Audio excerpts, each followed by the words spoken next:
Hey guys, Hunter here with the Grab Matters podcast. I first and foremost just wanted to say thank you to everyone who's been listening, liking, commenting, subscribing, sharing. I also want to say that I did get some merch up on the website now. Got some long sleeve shirts, some short sleeve shirts, got a mug. We'll probably end up getting some more stuff up on there as well. That really means the world to me too, to support the podcast. You know, all the money is just going right back into it. Also started up a Patreon. So if you're interested in a little bit of behind the scenes access, seeing who the guests are early, stuff like that, definitely check that out. I just want to say thank you to everyone for listening. Enjoy the episode. I approve waterboarding. They're talking about wakeboarding. The thing about wakeboarding, every trick is an invert. Backside. Air railies. A new dimension. All right, man. So we're back. Another episode of the Grab Matters podcast. Today we have Tyler Higham on. Very special guest. How you doing, Ty? I'm doing great. Thanks for having me on. Love that you made the drive out here. Very stoked for this episode.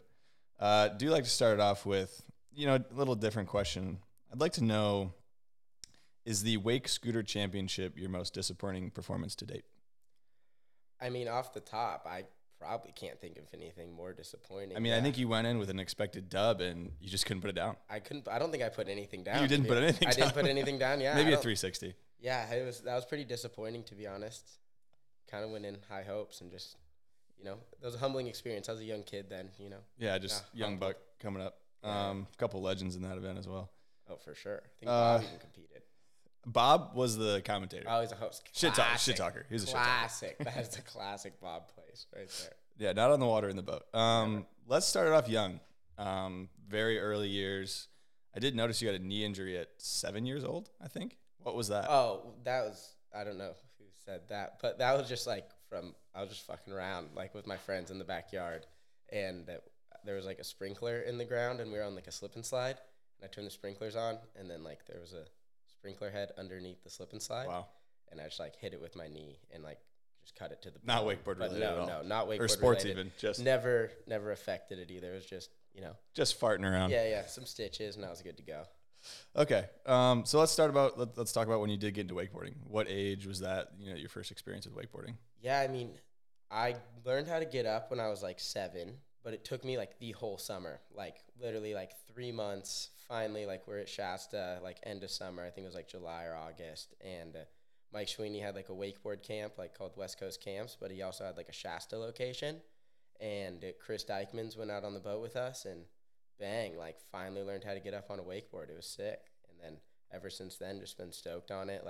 My parents have had a boat my whole life, growing up before I was even born and stuff. So I just kind of grew up always going on the boat, and that's what our family vacations were. We never really did the Mexico or all those types of trips. We were just pack up the RV, grab the boat, and we went to Shasta or some of the local lakes. Is super fun way to grow up for sure. Okay, so where did you say you grew up? So I grew up in Bend, Oregon. Okay. Yeah, and then just there's 2 or 3 lakes. We have Prineville, Lake Billy Chinook, and then Coltis. All around, we would go out on those all the time with all of our friends, camping, stuff like that. But definitely, a lot of the memories are from Shasta. We would go to Shasta, 4 or 5 times a year. Just, go to the campground, have the boat on the water, and it was sick. So many memories with the fam there. Okay. Do you want to move it a little bit closer? Oh, yeah, sorry. You can move this thing all around if okay, you want. bang. Do whatever you want. So you did have a boat, though. What boat did your dad get first one? So, well, we had a couple boats growing up. When I first, double skiing and doing all that, they had, a closed bow Centurion because my mom liked to water ski a lot. And then, I think we got, a Taiga or something like that. And then, I think when my dad, got my first wakeboard, he went to, somewhere in Portland. It was, Portland Mastercraft. And he brought home, a 2008 X-Star. And that's kind of, what started it all. It was, that really good hole. It was just the epic boat. It was the PWT edition. It was that thing was clean, dude. It was unreal. Unfortunately, had a couple problems and caught on fire. A couple things happened within the first couple months of having it. But then we traded it in. They gave us another one, and it was bang. Ever since then, that boat, we had 1,300 hours or something on it before they sold it. They sold it 4 years ago. It wasn't even that long ago. Really? My mom kept that thing in such good condition. It was sick having that boat around. Did you buy it new, or your dad did? I think it was a year or two Okay. old. But yeah, when he came home with that was definitely what changed a lot for me. Starting to ride a lot more and doing all that. super grateful for that. And then like in the winters, like he would let us take it to California and like not really like because they didn't need it there. And so it was like we would ride on that all the time in Cali. Like it was sick. Okay, so I guess before that X-Star though, you're just kind of riding a lot or a little bit. I mean, very minorly, like just like behind the boat. Like I barely even remember like riding when it wasn't behind that boat.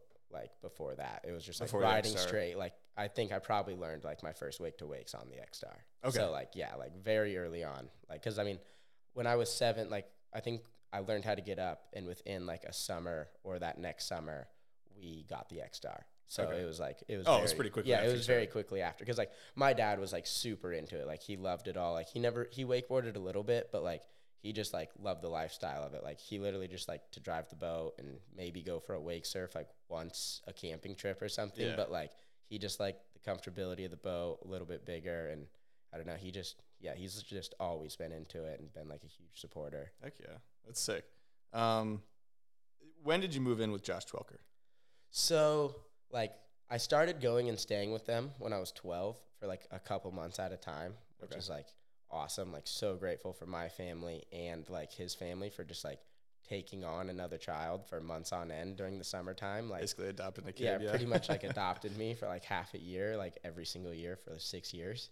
So it was insane. Like very thankful for them. Like when I was 12, I would just like, I think I was only going to go there for like 2 weeks and just like go stay and like learn some stuff from Josh.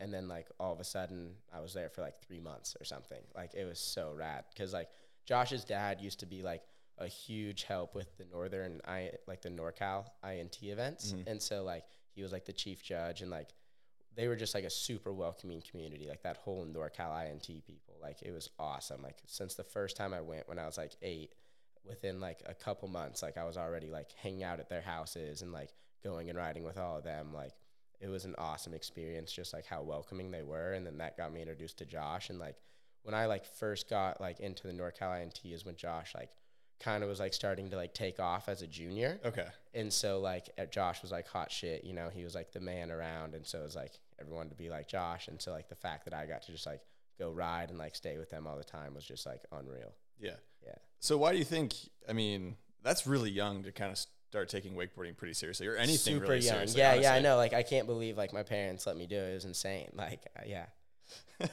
So, I mean, you obviously had a motivation and a drive to pursue wakeboarding.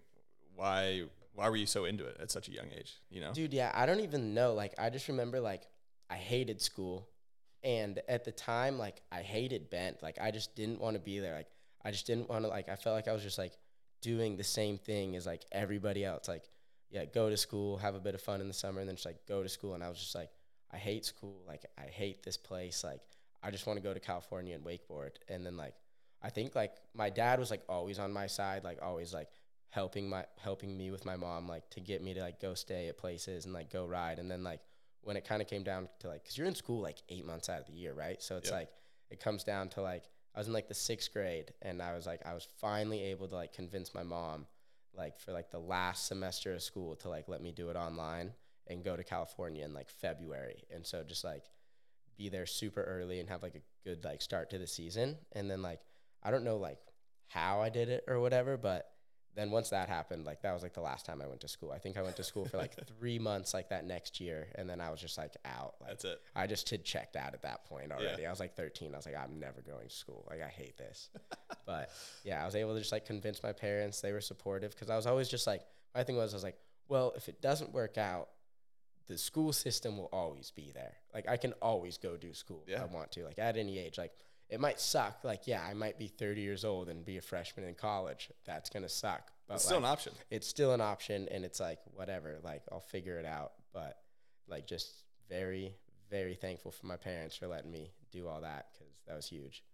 Is there a certain kind of pressure that comes with your parents giving you such an opportunity at such a young age? Did you kind of realize that at that age or no? I realized, like, how, like, different my experiences were and, like, what I was getting to do. Yeah. And so, like, I think what helped, like, with me for a while was, like, when I was on my parents' payroll, like, my biggest thing was, like, I knew I was going to try 100% just because, like, that's what I wanted to do. Mm-hmm. But, like, I just, like, couldn't fuck up as far as, like, I knew, like, contests or, like, whatever, like, I could mess up in that. Like, that was fine. But, like, as far as like real life goes, like I'm on their payroll. I'm not away from them. Like I have to show them. So as far as it came to like partying and like doing like the little kid like stupid stuff like at a young age, like it kind of held me off from that for like a really long time just because I was like, oh, well, like if I do this and like I get caught, then like I'm coming back to Oregon. Like that's it. I'm done. Like like it was always kind of like you got one strike. Like that's it. So like don't blow it. And luckily, like, yeah, I never did anything to like jeopardize it or anything because I just realized I was like, they're paying so much money for me to be here. Like they're doing all this stuff, like, and they don't even get to like see me do it. So it's like, I should probably just like show them respect and not like be a little fuckwit. That takes a lot of maturity as a young kid. I feel like to realize that. I don't think a lot of young kids would understand. Yeah. I mean, it was different for sure. I definitely, you know, like I was like, obviously I'm stoked on how it went, but like, yeah, I guess like, but at the same time, like, it's not like I was like 16 for living on the own for my first time, you know, like I was like 12. So it's like, what was I actually going to go do to like jeopardize it? True. You know, like you don't have 12. a license in a car. And then by the time I was 16, I was already so used to it that I was like more mature, I guess. Like, yeah. And this is life now. This is what I do. I don't fuck around. But yeah, that comes later on. Well, you can afford to now. You're on your own payroll. Exactly. Did you race moto as a kid too? Yeah. Like very short lived. Like we always like rode dirt bikes and stuff like that. But like dirt bike season always kind of overlapped with wakeboard season. And then one year, like what pretty much like did it for me completely. It was like, it was like Easter. It was like 5 days before I was supposed to fly out to Orlando to compete at weight games. I was like 14 and I was like out of my friend's house. We were just like riding for the day. And I like came up short on like a triple and like dug the nose, like went over, got knocked out and like was out for like a minute. And then like I wasn't able to go onto a plane for like 14 days. So I missed the contest and I was like rattled and I was like, nah, like I'm done with this. Like that, like, yeah, that was just kind of it for me. Like that was pretty much the last time like I like rode on a track, I think. Really? Yeah, I think so. Like on an actual like homemade track for sure. Yeah. I mean, moto's intense. Very intense. Yeah, super intense. It was not, I would get rolled, dude. Like I would mess up all the time in races and just like, yeah, it was crazy. Like it was fun though. It was sick. It's a lot of fun. Definitely very gnarly. So I guess you did touch on Schwenny's camp. What age were you when you first were a camper?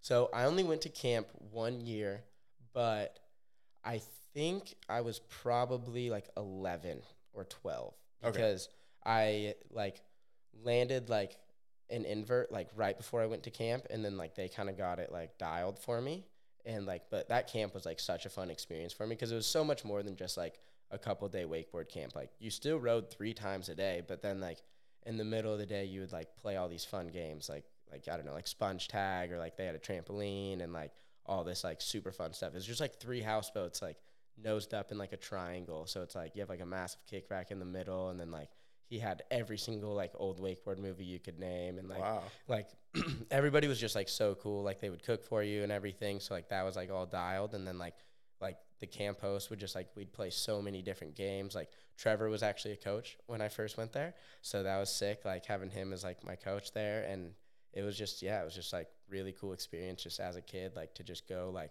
ride with like Mike Sweeney, Trevor Maur, like all these people that were like in my area, like local pros and like really good. And then obviously Trevor went on to be like something huge, which is sick. But like at that time he was just like trying to make it himself, and it was just like a really cool experience. Like you'd go out on the wake skate, just like mess around. Like it was really fun. What lake is that on? He does that on Lake McClure in California. Okay. Yeah. So it's a sick lake. It's a little bit like, it's not super huge, but it's also not small, but like it's a cool lake. Like he's got it dialed over there, and yeah, it's a fun spot. Was any of Scumline filmed on that lake? Yeah. So unfortunately I actually missed that shoot, but that was like the first shoot they did. Like Randall has a couple clips and like, yeah, that's kind of like, it looks familiar. Yeah. So yeah. Okay. They did a few things out there. Is it Sweeney or Schwenne? So it's actually Sven. Shit, okay. But it's like people call him Sweeney. Okay. Yeah. That's what he goes by. All right. Who did you look up most to? It sounds like you were watching some wakeboard videos, hanging out with Josh, Trevor, Sweeney, Sven. Who were some of the riders you looked up to? So like obviously like the number one rider like I idolized was Josh. Like I was living with him. He was like hot shit. Like he had style, he had tech. Like that's who I looked up to a lot. And then like obviously like I would watch like, or he would watch, and then I would watch him watch like a lot of like Rathy videos, and like he was always like, oh, Rathy's sick. So I was like, all right, Rathy's cool. And so it's like I always thought Rathy was sick just because like he also did like really technical stuff and made it look good. Yeah. And that's like always kind of what I've wanted to do. So Rathy was like a huge inspiration. And then like Danny Harf, just like always just like kind of doing stuff that's like not really, like never really been done. Like he would always do so many different tricks. And then obviously like Trever with his style, and I don't know, like there's just a lot of different riders. And then like as I got older, like when I was like 16, like really looked up to Massey a lot because he was doing a lot of different stuff like with the rewinds, and like he's been like a huge like inspiration and like a guide as far as like for me on like what I want to do. And like he's like, you know, kind of taking the bullet for a lot of us like riders as far as it comes for like contest riding and stuff, like getting like the new and weird tricks, like putting them into a contest run and having them scored like fairly. Like wrap tricks and like zeros used to get scored so bad in contests. Like, Interesting. Like he was like the first person to do a zero. We're at like a Pro-Am contest, like the California Pro-Am, and it's like a nautique event, and I'm just some random little kid. I'm like 15 or 16, but like Josh was competing, everybody's competing. I was just there because it was close to the house, and Massey does like a very sick run. Like I think he maybe had like a bobble or something, but like he also did a zero. Like he did a perfect like Indy zero and didn't even make it like through to the next round. It wasn't like it was finals or anything like that. And I was just like mind blowing. Like, but Massey had to go through that kind of stuff all the time. Like he would get screwed in comps a lot. Like when I was like 16, 17. Yeah. And then like, I don't know, like the judges finally like started to adapt and like realize, and, you know, like as the sport progresses, you know, like people know what's going on. And like, but huge shout out to Piff, because like he took the bullet, but he didn't like ever back down. Like he stayed true, and obviously it's working out now. So Love it's that. sick. Yeah. Yeah, that's definitely important to have guys like that are not afraid to just put down the textbook contest pass every single time to try and get the dub. But yeah, exactly. I think that shows the importance of having a rider as a judge, because a lot of riders would probably understand that a zero, that's super technical. That's hard. Yeah, it's super technical. Down. It might not like be super hard, but yeah, it's super technical. Yeah. So yeah, yeah. All right. There was a Wake World edit / interview from 2012. Oh yeah. I think Trever shot it and edited it. Oh yeah, no, I know exactly, like the short hair. Yep. Do you remember that intro, the beginning of that video? Oh yeah, when that lady was super mad, dude. She got so rattled. I remember that like pretty vividly. What did she do? Or you so guys like do? railroad, or like the Delta in general, is like pretty narrow, and we were riding on railroad, which is like a little even more narrow. But they were just like kind of anchored up like on the side or whatever. Like I don't know if they were fishing or like kicking back, but like railroad on the Delta is like known as like a wakeboard and like wake surf slough. Yeah. Like everybody rides it. So it's like, I don't really know what she was so rattled about. Like we just like rode past her a couple times, like, you know, like just doing the loop. And all of a sudden, like I'm getting ready to ride, and she just like comes up just like screaming and hollering, you know, just like, you swamped our boat, you pulled up our anchor. Like, I don't know. And I just lost it. I don't know, like 13 years old, and I'm just like losing it on the back of the boat. I thought it was hilarious. Like it's really funny. I'll put that clip in because it's hilarious. You swamp my boat, you pull up my anchor, and you drive on like nothing. What is wrong with you? Swap my boat! You pull up my anchor! And he drives fast as like nothing. Yeah, she was big. Yeah, she was so mad. And then like Josh's brother was driving, and like as she drives off, he's just like, "Have a nice day." Like, we don't care. Like, sorry, but okay. Let's talk about that area of the Delta, because there's been a lot of clips shot, a lot of edits from there. Yeah. It looks like one of the best places to wakeboard, if not the best, in terms of conditions. Yeah. Is it ever choppy there? I mean, yeah, of course. Like you'll have days, but like in Orlando, it's kind of like if it's under 10, like it's gonna be nice out. Like you're good. Yeah. But like on the Delta, like if it's like 15 miles an hour wind, like you'll still be able to find something nice, just because like once you get in the air, like a little bit wild, but like as far as like water conditions go, like it's super good. Like, but then once it gets like windy, it'll kind of funnel through everything and then kind of get trash. But like it's by far like it can hold up in some bad winds. Like it's by far like the easiest place to get good water.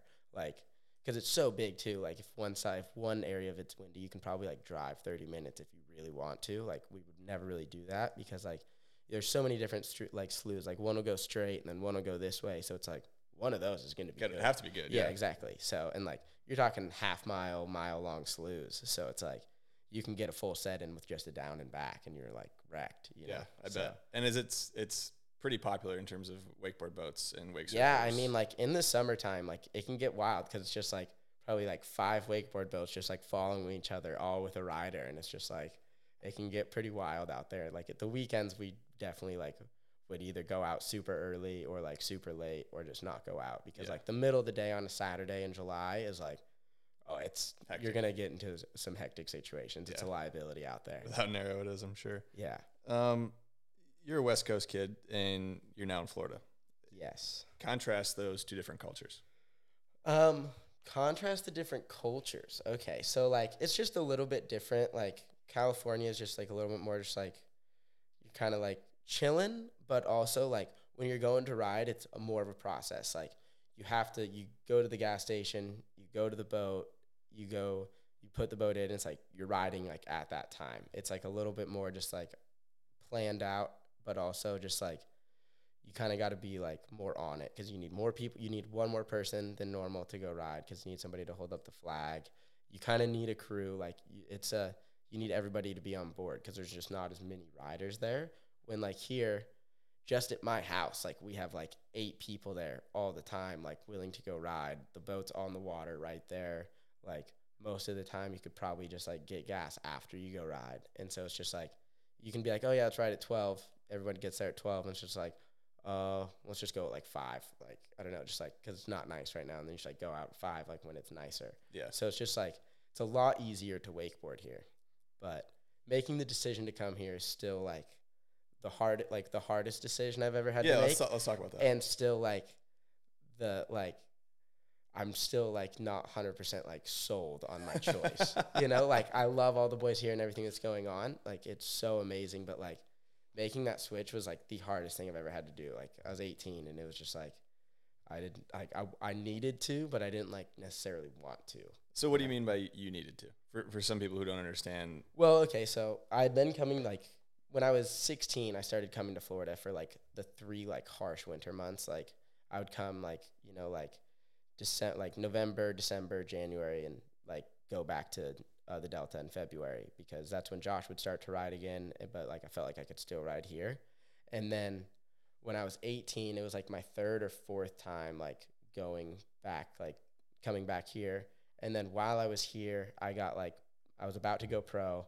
And, like, I got picked up by Ronix, and I was, like, doing, like, a bunch of stuff out at Lake Ronix, like, helping out, and, like, had gotten introduced into Ruck. And, like, Ruck, to this day, has been, like, a huge help of mine, like, huge inspiration to just, like, see the way he navigates the industry and, like, all that he's done for the sport, like, is huge. And so I felt like being able to be with all the Ronix crew and kind of learn from them was going to be, like, a really cool experience. And as far as, like, it came to, like, wakeboarding as much as I could, I felt like I was going to be able to wakeboard more in Orlando, but like what I was just like what I was leaving behind was like so like, you know, like insane because like when I was 12, like Josh, like don't know what he saw in some 12-year-old kid, but he was like, oh, this kid's going to be good one day. And like his family took me in like and just like rode with Josh every day. He's literally taught me like everything I know how to do on a wakeboard. Yeah. Like front roll, heel side 360, like those were like the first building tricks, blocks, like the building blocks. And so it's like I knew like me coming to Orlando was going to be like really hard for him to just like be able to wakeboard every day because like that's one less person in the crew. It's a tight crew, yeah. Well, it's just like so hard to ride because it was like most of the time like it would just be me and him, like we wouldn't even have a third. Yeah. And so like I knew like it was going to be a lot harder for him to ride. And so it was just like such a hard decision for me to make. Like he was super cool about it. Like he didn't say like, he was like, yeah, dude, like do you, like it's all good. Like, I don't care. Like you got to do what you got to do. And like, he was super cool about it. But like, to me, it was just like a really hard decision. Yeah. Like I definitely, like I cried on the phone when I called his dad. I was like, dude, like I'm not coming back. Like, thank you for everything. But it was just, yeah, it was a weird time. And still like, it like inside it's just like, was it the right move, like morally, you know, like it's hard to like understand like whether it was right or not. But obviously it worked out for me, but like as far as for like the West Coast things go, like who knows? Yeah. I mean, do you get back there decently often, or? Yeah, I obviously mean, you're like for I was Scumline? back there for Scumline quite Yeah. a bit, so that was like sick. And then as soon as I felt so bad. Like as soon as I told them I was not coming back, I got invited to X Games, and then moved back out there for 3 months to like have them help me and like film my X Games part. Yeah. And then I was like, all right, bang, I'm out. I'm like bailed. Thanks for filming, guys. Yeah, thanks for filming. So it was just like, yeah, like that was like moving out here, like definitely like a wild change for everything. But like, you know, it all works out, and like very, very stoked on where I've ended up. Like 100%. yeah. So you did get picked up by Connolly or CWB. Yeah. What age was that, and were you just getting boards, or what was that? Yeah. looking Yeah. like? So the Conley deal was just boards. Started when I was 12. Like they were always super good to me. Like whenever I needed product, like they would get it to me. Like there was even a couple years where they were like special making me like smaller boards that they didn't even really? make yet. Like yeah, like they made like a 136 reverb and then like didn't have any other smaller sizes, and then they took away like the 131 like pure that I rode. And so there was like, it was either like a 125 kids board or like a 136. And I Yeah. was like, yo, like I'm small. Like I need like a 130. And so like they just like started making me like 131 reverbs. And then like a couple years later, they like put it into production. Yeah. But there was like 2 years where I was just riding like, it was sick. It was just an all white board. And like Josh's boots were white and black. So it was just like, That's a sick it, looking yeah, setup. it was a sick setup. Okay. So we'll talk about Ronix in a little bit, but were you on Fox as a young grommet too? Yeah, yeah. What's that like? I got picked up when I was like 14, just close, and it was sick. Like you know, like Todd Hicks was the TM, and he he's a rad dude. Like super nice guy, like super genuine, like always just like down for the cause type of thing. And yeah, he just hooked me up. Like Josh was on Fox, so Josh definitely had like a lot to do with Yeah. that. But yeah, it was awesome. Like I rode for Fox for probably, I think it was like 3 or 4 years, and then they unfortunately like cut their wake budget, so there was no more. But that'll happen. Fox did have some sick riders back. Oh, I some mean, sick riders. Yeah, I mean they had Josh, they had Rusty, Rusty was on, yeah. they had Bob, they had like Dieter Humpsch and stuff too. Like he was sick. Reed Hansen, like they had a full on team. Like Yeah. they had a sick crew. Like That here to stay at it. I was talking to Trev, and he was saying that seemed to be kind of a turning point in your career in terms of getting quite a bit more attention to your riding. oh, for sure. Like Trever, like making that edit, like helped me out so much as far as kind of like putting my name like out into the scene a little bit more. Cause like that year I was like doing good in the junior contest. Like I think like that was my last year in juniors. So like I won a couple events and like was doing some stuff, but I hadn't like really done anything crazy, or I was just kind of like had been around for a while. Yeah. And then that summer, like I progressed quite a bit, and we were able to like film, and like I had some ideas with like the video, how I wanted to do it. And Trever was able to like film that for me, and I was super stoked. Put on it to a how- great yeah. song. Yeah, yeah. Amazing song. Yeah, so that's another thing I've stolen from Josh. You stole I stole that Jungle song Nicotina? Yeah, I stole Oh. that from Josh. Like I had to ask him because like it was like coming down, like the video's like done, but like I had no song I wanted to use, and I was like, "Yo, like, are you actually ever gonna use this song? You've had like 3 full length parts, and like it's yet to be used. Yeah. Like, are you gonna use it?" And he's like, "Well, like I don't know." And like his brother Jared was like, dude, just like let him use it. It's fine. Like he's earned it. Just let him use it." And he's like, "All right, like I guess you can use it." But like I definitely should. I preed on that song. I should have saved it because like it's a hard song, and like, but I was just way too. I don't young. know, dude. I It was fits young. that edit Yeah, super no, it fits well. it. Yeah, it fits it good. It's super sick. Yeah. But like, I don't know. It's definitely like I was. It young. goes hard, though. It goes hard. It like, definitely and goes I hard. definitely, yeah, I was maybe a little. I don't know, but yeah, stoked on the edit. The song was cool. Definitely could have maybe found something else, but like Trever did a great job, Yeah, like it's a editing great to edit. that song, and like unreal part there. Yeah. Like, yeah. That ending sequence, you did 4 front nines. All Yeah. back to back to back to back. How many tries is that? So it was a couple tries because we had a couple difficulties. Like the first time Trevor came out to film it, he forgot his camera.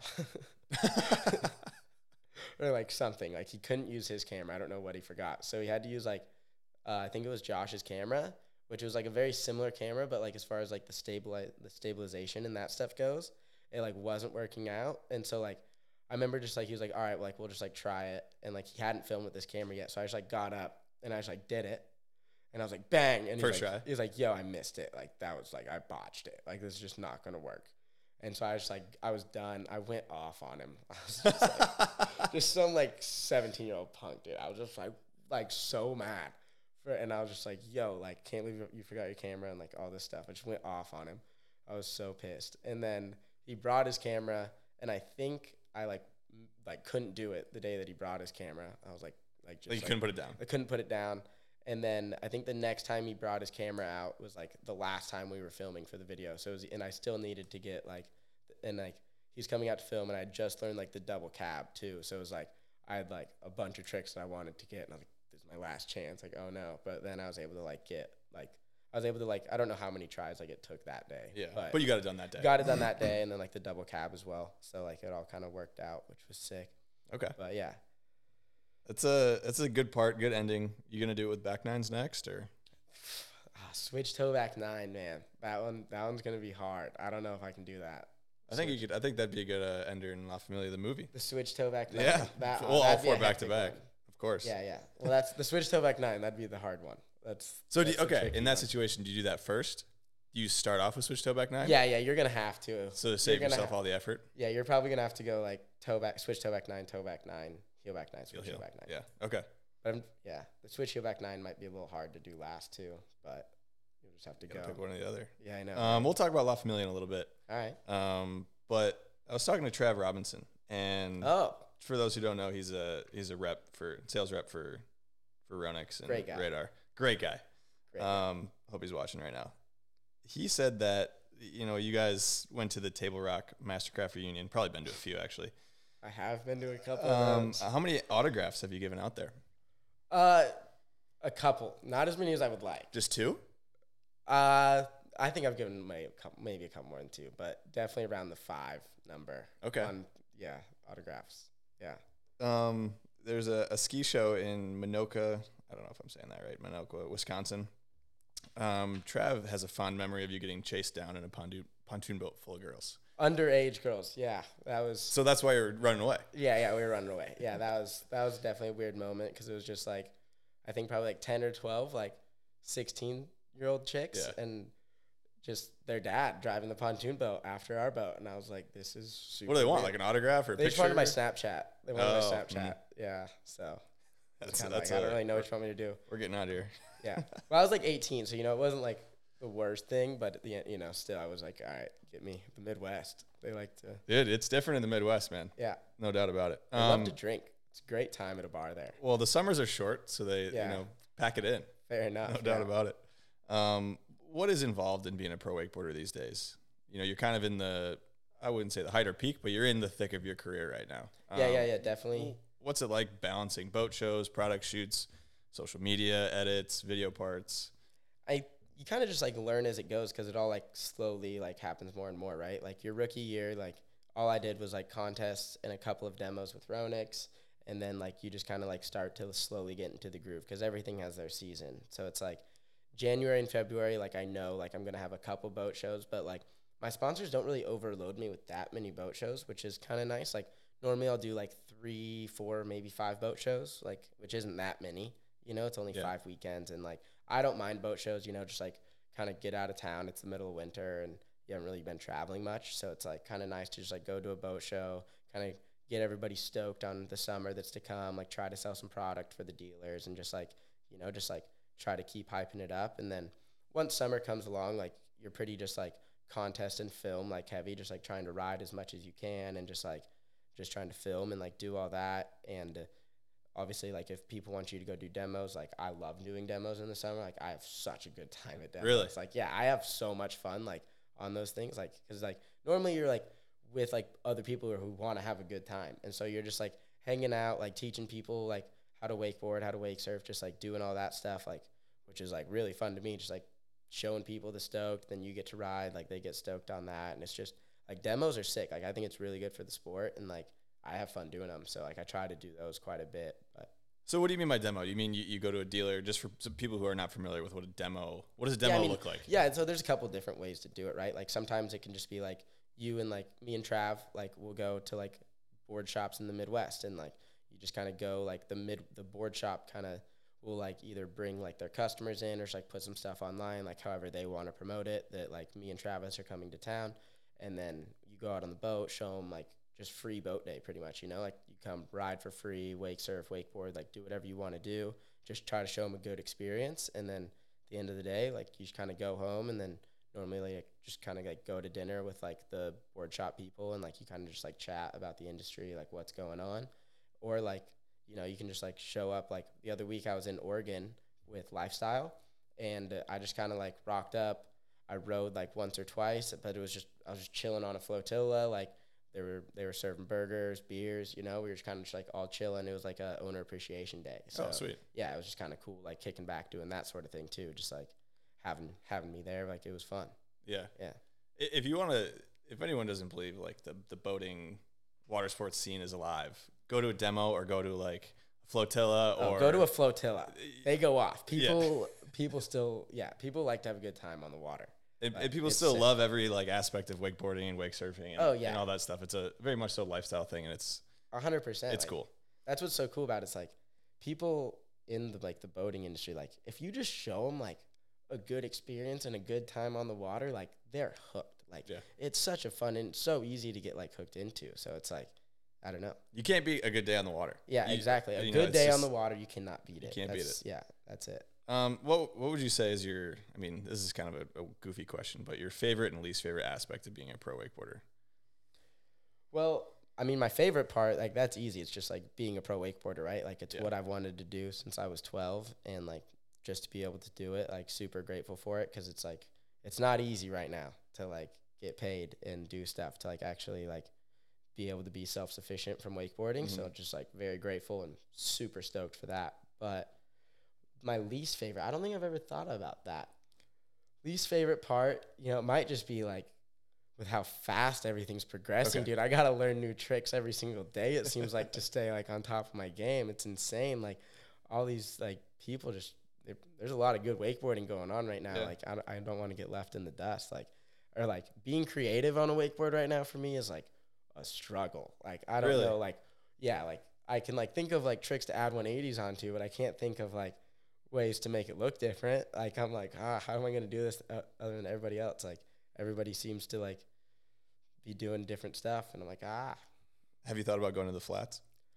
I'm gonna leave that for my boy Ulf. He's a big sender, and I don't think I could do it, man. Like he's a beast. Like, dude, the stuff he rides away from, blows my mind. It's there's nobody right now that gets me more excited than him on a wakeboard. I bet. Like it's unreal. Like I swear half his set, I'm just like standing in the middle of the boat, just like, oh my God. Like going so big. It's insane, dude. Like he sends it. So I guess for some people that are wondering the technical questions, like what do you ride at, rope length, speed, all that stuff? I ride at 22 miles an hour, 75 feet behind the boat on the X-Star. Okay. So yeah. Fully loaded. Yeah, fully loaded. 22 flat on the X-Star is like the money speed for me. And what would Ulf ride at? He rides at 23 too. Okay, so bumping it up a little bit. Oh yeah, no, he bumps it up, and I think he's at 77 feet. Okay, so even further back too. Yeah. Okay. You know, just more beast in every just single inching level. towards Randall back there at what? Yeah, like yeah. 100 feet, 30 miles an hour. Randall, I think it's 92 feet at 28. Jeez, that's water ski territory right there. It's insane. Like, yeah, watching Randall rides. We'll talk about Randall a little bit. Yeah. Power rank these 5 water sports. I asked something similar to Gunther. Just kind of want to know your take on this. Oh, I didn't hear Gunther's answer, so. We'll be able to compare and contrast. So, power rank these 5: wakeboarding, wake surfing, kneeboarding, wake foiling, trick skiing. Okay. Well, like worst to best or best to worst? We'll start with 1. Okay, like best is wakeboarding, for sure. Number 2. This is they're all kind of the same to me at this point. So 2 through 5 just tie. Yeah. Tie for second. 2 through 5. Okay. I'm gonna go with foiling. 2. Okay, that's a good 2. I personally think foiling's hard. I suck at foiling, and like I'm not gonna lie, like watching Luca and Gunther like do some of that stuff on a foil, like grub, like it kind of does look pretty cool. Like Noah does some crazy like, shit. Yeah. Noah Yeah. does some wild stuff. Actually, completely forgot about Noah. Like they do some wild stuff. It's hard. Like riding a foil is kind of hard, so like Yeah. I'll give it to them. And then number 3, We got wake surfing, kneeboarding, trick skiing. well, yeah, it's kind of Trick skiing is just wannabe wakeboarding, right? yeah. I mean, Well, trick skiing's kind of fun. I gotta have some fun trick skiing. I'm not I gonna think lie. it's pretty hard. I think I'm gonna put trick skiing third because it's just like as far as fun level goes for me. Okay. Like I would rather go ride a trick ski than a kneeboard and a wake surfer. Fair. So probably put trick skiing there, and then I'm just gonna go with wake surfing then kneeboarding. You know, kneeboarding to me, I think it's gnarly. Like what John Hale does, dude, is insane. Like unreal. For me personally, like what I want to do out on the water, my wanna be knees would standing up. break. Like Yeah. I just don't think I could even sit on a kneeboard. So I don't think I could either. like Even with the but little bump pad mad they respect to what that man can throw down on a Yeah. kneeboard. Like have you seen some of that have. Yeah, stuff? dude.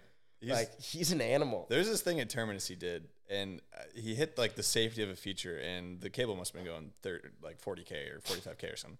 And he just boosts to the end of it. I mean, he eats shit, but like, Yeah, but he sends it. how do you It's just like- send it on a kneeboard? I feel Yeah, like I you have know. no control. Yeah, I know. Zero control, but like, oh yeah, no.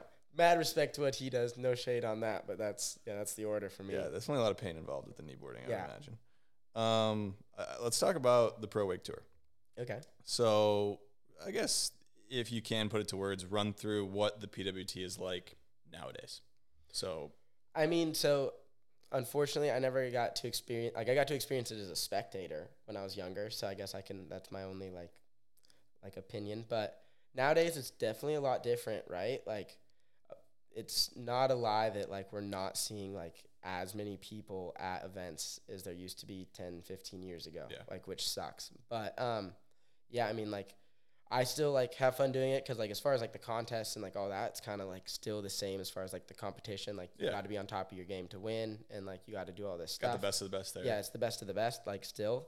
But as far as it goes to like the hype of being at an event, like yeah, like we're trying like to like figure out like what the best thing is to do to like get more people at the events, right? But back in the day, it just looked so much fun, dude. Like they had a beer garden, they had just so many people. Like chicks were everywhere. Like it looked like a sick time, and it'd be really cool for that to come back. But right now, yeah, it's just kind of like you go to the event, you compete, and you come home type of thing. Like Yeah.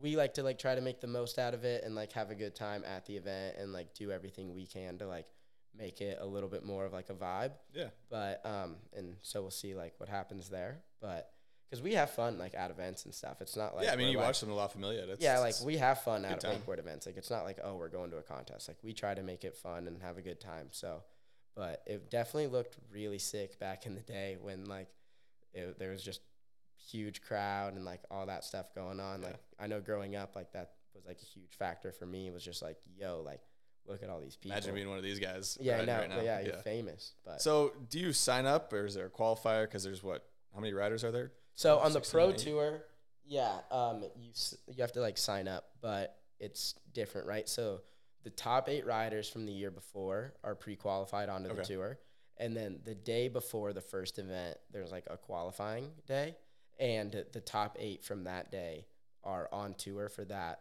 event. Okay. And then it's like the top 14 riders after the first event, you're pretty much like guaranteed a spot on tour for the rest of the year. And then they take 2 wild cards to every stop.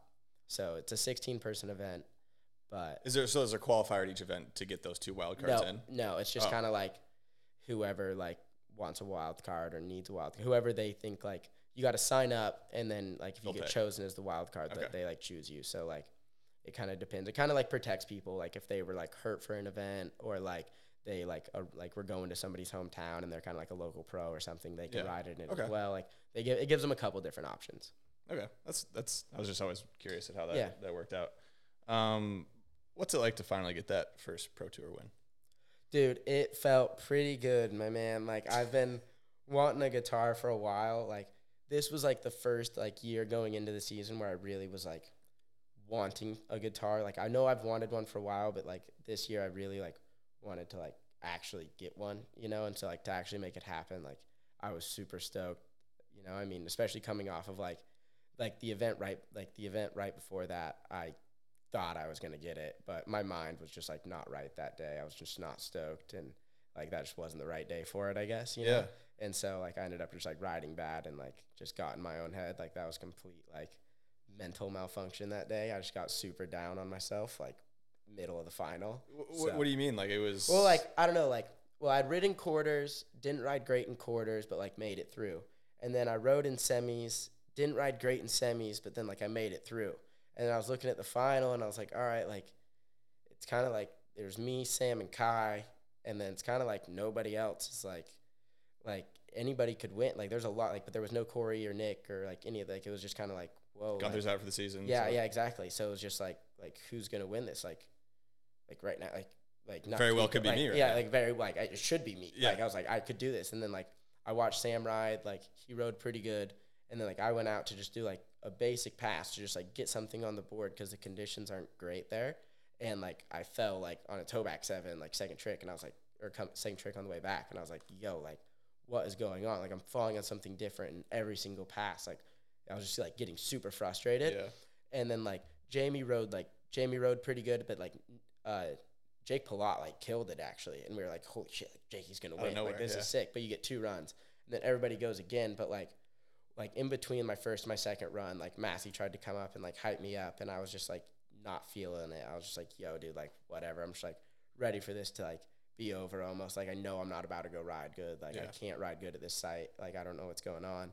And so I just like fully got in my own head, and like of course like first trick on the way back, like I fell, you know, and like shouldn't have, like KGV5, like, but once again it was something different. Like I was just super mad that day. Like it was just like a weird day. Head game. And then Jamie Huser like went on and like laced up a pretty nice pass, like Worthy Dick, like he got it done for those conditions, I guess, and took home his first win. So like shouts to him, because I don't know when the last time a rookie won an event was. So yeah, like that was pretty impressive. Like, you know, with like all things considered, like he still got the dub. So kind of sucks though. sick. I mean, not to put words in your mouth, but like a rookie comes in and wins in the conditions where it's like, well, shit, I very well could have won that day. Yeah.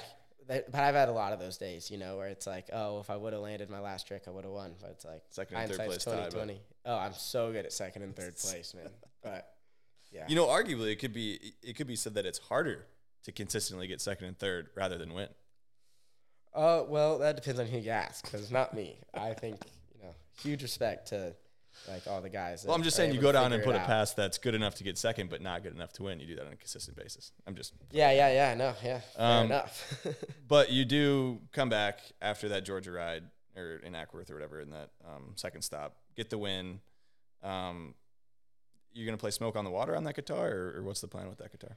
Yeah. So I'm not very like gifted musically, so you know, I don't think I'll be playing the guitar. Maybe if somebody wants to come over and teach. That's a wall hanger. But yeah, definitely gonna hang that one up or see what I do with that one. Okay, let's talk about Wakefest. We touched on it a little bit earlier. Yeah. Is that your favorite event of the year? Yeah, I'm not gonna lie. That's my favorite event. Yeah. I thrive at that event. I don't know what it is about just being at Fish Lips or something. Like the live music and like the whole vibe just like gets me going. Like I don't even listen to country music, but I know a lot of it just from like growing up and everything. But like first, whenever I get on that D floor of Fish Lips, man, I know every single word to those songs. Like I thrive. Like I have, maybe this year I had a little bit too good of a time. Like I didn't really like focus on like that there was a wakeboard contest going on.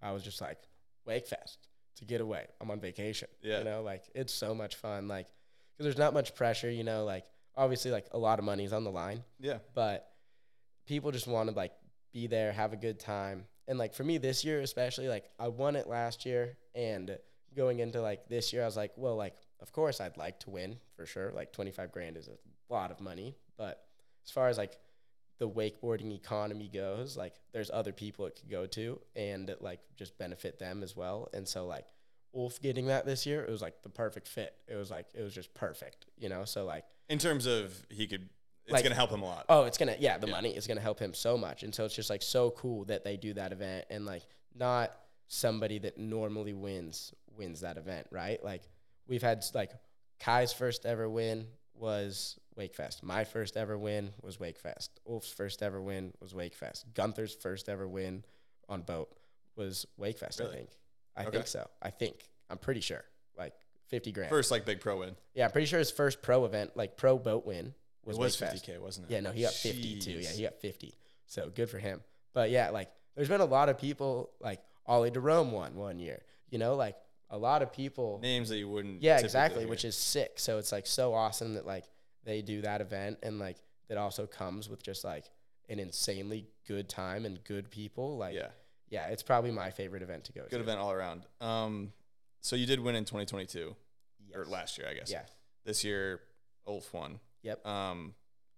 So we were talking about the format of this contest earlier. Yeah. Very unique. What is the it's format? 6. So I mean, there's 16 riders normally, give or take. Like sometimes there's more, but that's normally like what's around. And they draw your name out of a hat to pick the order, and then they put you onto a houseboat where like you can't like hear like what's going on outside really because you're in a houseboat. And then they just like call your name. You go out back of the houseboat. You get on a jet ski. You get pulled out to the starting dock. Maybe you'll see the rider before you go. Like maybe, if not, like whatever. So like you're kind of going into it like you have no idea what's going on. You either got to like play it safe and put 4 down, or send it and try to land the 4 hardest things you can do and know if you land it, you win type of thing. And then you get 1 try at a 4-trick pass. If you fall, you're done. And you go out there, and once you're done, you just hop on the flotilla and start drinking with the fans. Like, it's sick. Honestly, I love that. It's unreal. It's quick. It's so cool. It's quick. The It's guys are going to easy. send. Yeah, and it's almost like, it's kind of like they're only normally between like 2 to 3 guys on who could have won. So it's not like everybody kind of knows like what's going on, and like the results don't come up until like 8:30 that night, right before you get your check. And Really? so it's like, yeah, So nobody has any idea. because who nobody won. saw anybody else ride really either. Exactly. So there's a bunch of different, like you'll have like 3 groups of like, oh no, I think he won, but it's like, oh no, but he won. And it's like, you kind of just got to talk to the people that saw all 3 of them rode. That and know like, what they're talking about. and who do you respect as a judge the most, like out of those, you know, and it's Right. kind of go off of that. So like this year for me, like it was easy because like I rode like 4th. And so I got to watch everybody go. Like I rode terrible. Everybody else before me rode terrible. So it was like, all right, like who's going to win? And then like nobody was putting down anything. Like it was crazy. And then Noah Wildman put something down. Like wasn't like anything crazy, but I think he did like a heel 9 and like a couple things. And like he put down 4 tricks. And it's tough conditions, you're saying. Super tough conditions. And like, but he put down 4 tricks, and there's like 7 riders left. So it's like, whoa, okay, like what's going on? But like you still know that there's like Nick left to ride, and then there was like Ulf still hadn't ridden yet, and then but like there was a couple, and like Luca hadn't ridden yet, but there was like, it was like, yo, like me, Massey, Kai, like Jakey P, like there's a few riders that are sitting in the water right here. We're all out. We're all out. Like we did not have a chance. So it's like just like crazy. And then unfortunately, like Luca like fell 2nd trick or something and just like didn't really work out. But then Ulf goes and just like does those 4 tricks. I'm like losing it. Like I have like, cause like I have like a full cooler like on my lap and like one of these floaty things. I like fall off the floaty, but like my leg still hangs on. So I'm like underwater, like freaking out. Like it was just a sick moment. And then Nick rides and like, you know, laced it up, and we were like, all right, what's going to happen? Like, So what was your guys' reaction on Well, the flotilla to those 2 runs? by the time like between them riding and me riding, it had been like probably like a solid hour. So I was a few beers deep by the time. So Couple my tight judging, briskeys, yeah. I had a very strict opinion on what I thought. And Which so was? I thought just like the send of going to the flats in those conditions, like it was just insane. Yeah. Like it just got me so excited. Like just like what it did, like it just gets me so pumped up. So like for an overall impression event, I felt that Ulf's overall impression on the judges got them more excited than like I thought Ulf's 4 tricks were more exciting to watch than Nick's. Yeah. So like technically Nick did have like a more like technically like difficult like run. Like if wakeboarding was scored in points, yes, like Nick would have won for sure, but it's not.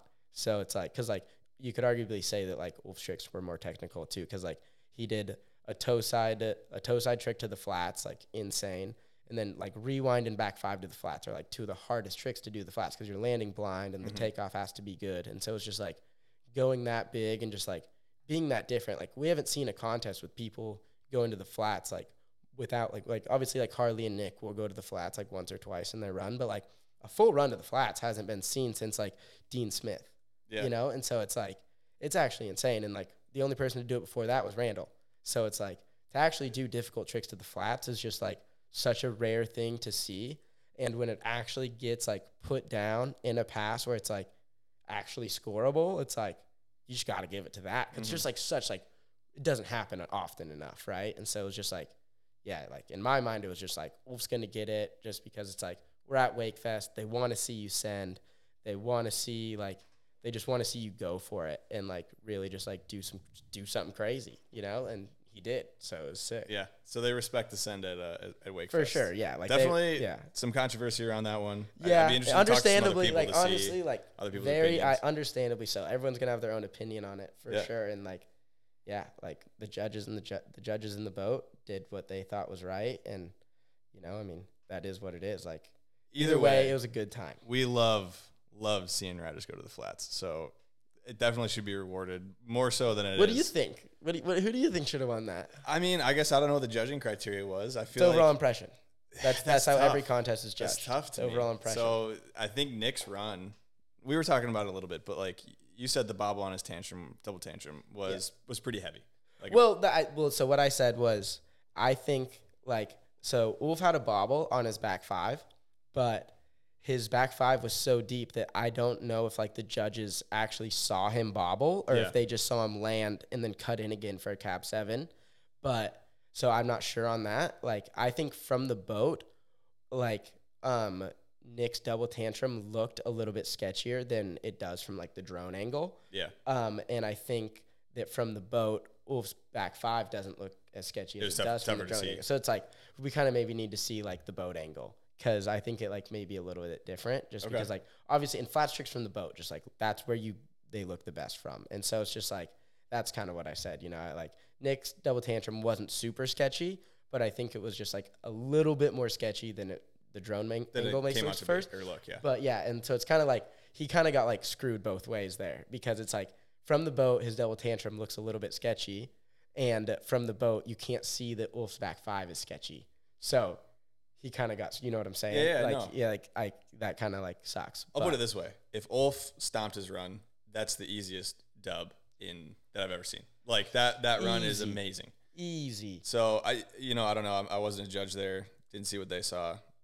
To be honest, probably Nick, but no, I'm like, not familiar. So I get it. And like obviously, like gotta have a little bias. I am biased. Like I am biased. Like either way, I want to see him like just because of like.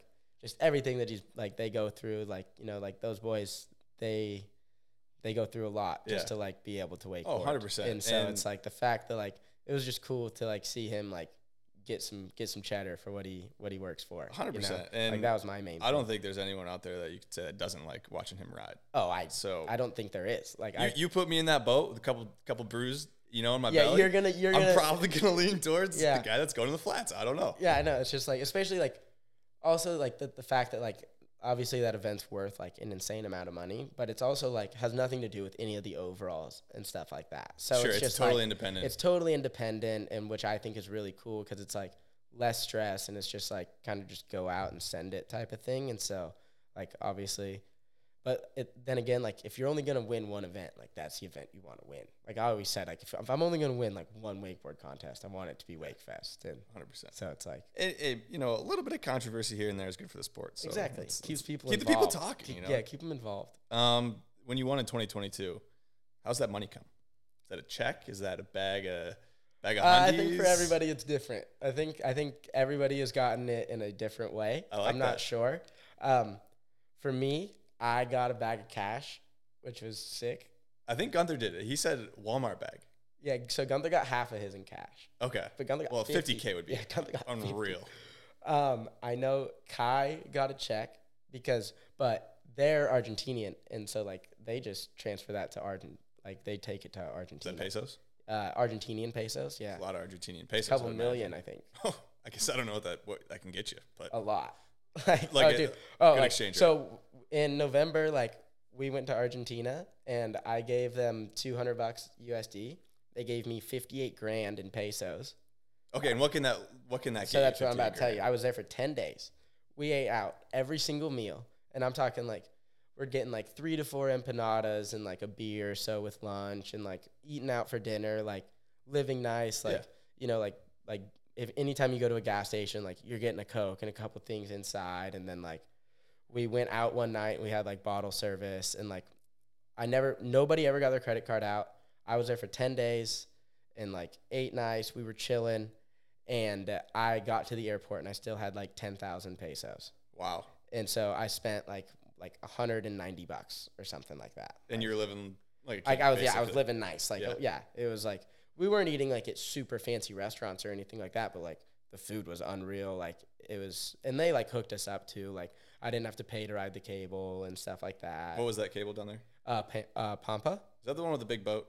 Yeah. The shipwreck. So yeah, the twins like they like work there, and like their dad is like a part owner in it or something like that, and so like they just kind of live out there. And the Harris Bros.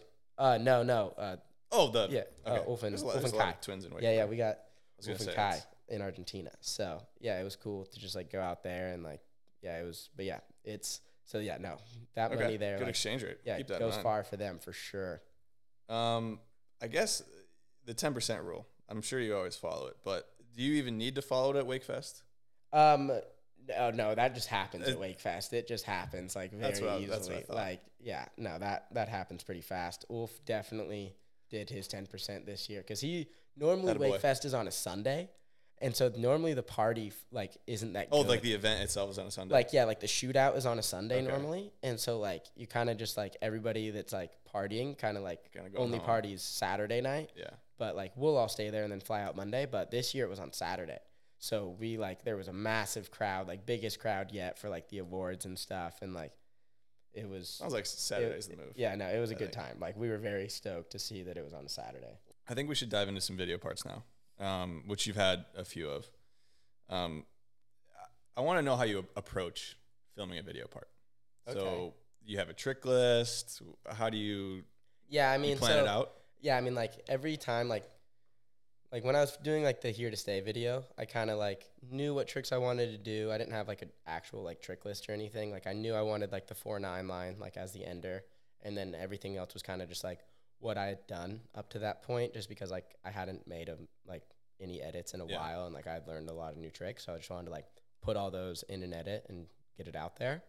And then as far as it came for Scumline and Real Wake, like, yeah, you have like a full-on trick list and exactly like what you want to do, and whether that like full trick list, like the full trick list never gets fully done. Like, unfortunately, like you just can't knock off like as many tricks as you think you can, especially. Probably got some heaters on there too that your eyes are yeah, a little bit bigger yeah, exactly. Like, you know, your mouth's a little bit bigger than you can chew or whatever they say. But, you know, so like kind of just like comes down to like what you think you can do, and like you like try to like get like a hard trick. Like I always try to get like my hard stuff like early on, because then it like, you know, like a little less pressure, you know, you've got some hard stuff in the bank, and then you can kind of either like keep sending or like kind of just like get some clips. It gives you an option, like if you're not really feeling it, or like if you're like, if it's windy or something, like you can be like, oh, let me just go get like something a little bit easier going. But yeah, I mean, it's definitely like filming Scumline was like a huge learning process for me, as far as like I didn't really like take into account like how hard it would be like filming on the West Coast for like a whole movie, right? Like I had to fly out there every time, and just like the hospitality out there was insane, you know, like they did like whatever I needed to do to like ride good and everything, but it's just harder to ride on the West Coast. It's a little bit colder. It's like we were driving like an hour to go ride every day, and it's just not the same. You're just like, your body's not as loose, it seems like I don't know, it was just like a little bit harder. And like I kind of like blew it on a couple trips we had, just like we'd go on like a film trip like to a different lake, and I'd be like, all right, like I want to get this trick here, but it's like a trick I've never done before, and I'd spend like pretty much the whole trip like not getting a clip, and then it's like, all right, like let me just like go do something, like I can at least get like something on this trip. And so it's kind of just like learn to just like kind of save your bangers for like the home spot where like, you know, you're gonna film the most at, feel super comfortable, and then just like when you're at like a nice scenic place, just like get some clips, you know, like it's a movie, like not everything has to be like never before seen or never been done, which is like hard for me, because I'm like, oh, people don't want to see me do like 360s or anything, like they just want to see some crazy stuff. So it's like that's always like hard for me to like wrap my head around, but I definitely learned a lot, and like very happy with like how my Scumline section came out, but definitely like had me like wanting more, like kind of like I definitely feel like I could have put together Really? a better part. Like, I'm stoked with, like, Trever did Double such a good under job. wasn't good enough for you? Well, no, that was cool to get, but I definitely have a couple more tricks. Trick-wise, you mean? That I got really close to, but I was never to, like, put it down. And Well, so, we'll save those for yeah. Hopefully for I the can next get movie. hopefully I can get a couple for the We La don't Familia. want to hear those yet. No, Save them you for won't. the No, full part. those are tight to the chest. But So you lived at Trevor's house, though. You're saying he said you lived in an RV. yeah. How So long Trever was had that for? Well, it was just like it would just be for like a couple weeks at a time, Okay. and then like it was just kind of like I just kind of used that as like my second home kind of thing. Like if I had like any free time, I would like go out there. Or if I had like I would like go out there in between contests sometimes, or just like kind of like go out there and then go to a contest, like kind of just like whenever it worked out for everybody. Because like he's busy in the summer too, and so like we did a lot of like our filming in like September, October for that. Like we got a lot of clips then. Like when there was just nothing going on. I think I was out there for like a month, like a year and a half ago for that. And so that was really cool. But yeah, I mean, like just traveling like for like a video part is definitely harder, like a lot more stressed, you know, especially like there's just a lot going on. It's like you're on a time crunch, right? Like you can't just like, oh, not really feeling it today. It's like you got to go out and try it. And it was definitely a struggle for me, but it was definitely eye opener. And like, thanks to all the boys for putting up with it and like getting through it. Cause definitely, you know, not every day is rainbows and butterflies when you're filming a movie, you know, like it gets to a point, especially later, like the later it gets, the more stressful it gets. Cause it's like you have clips, so you can't just like go ride and like get something, you know, like you got to go out for something specific. And like going out and like hitting double ups, like for something specific is so much harder than just like riding, chilling, and then just like hitting one double up and like getting lucky and landing it, you know? Yeah. It's like, cause you're like going off the flow and like you're hyped, and then like bang, you get a clip. Like it's so much harder to like go out and just like get a clip, cause you don't get to like start like the flow or anything, like get hyped and then try something. Like it's just like you're going out there to like get it done right then. And so it's just harder. And I feel like there's a lot of time in between double ups too. I mean, I don't know how much, I don't really ride boat or hit double ups, but in between each double up hit, how long? I mean, I was probably waiting, like, I was like just like being super conservative with it. Like I would like hit a double up and then get on the back of the boat. We'd idle down and then hit another double up just to like save gas, just like make sure the water was good. Calm. Yeah, just like make sure every double up was like a good double up instead of just like banging them out. Quality is better than quantity when it comes to like hitting double ups. Like if you hit double ups and like are trying to get a clip, like you're either going to get it within like the first like 4 or 5 double ups, or it's going to take you like 50 double ups. Like there's no like in between for me.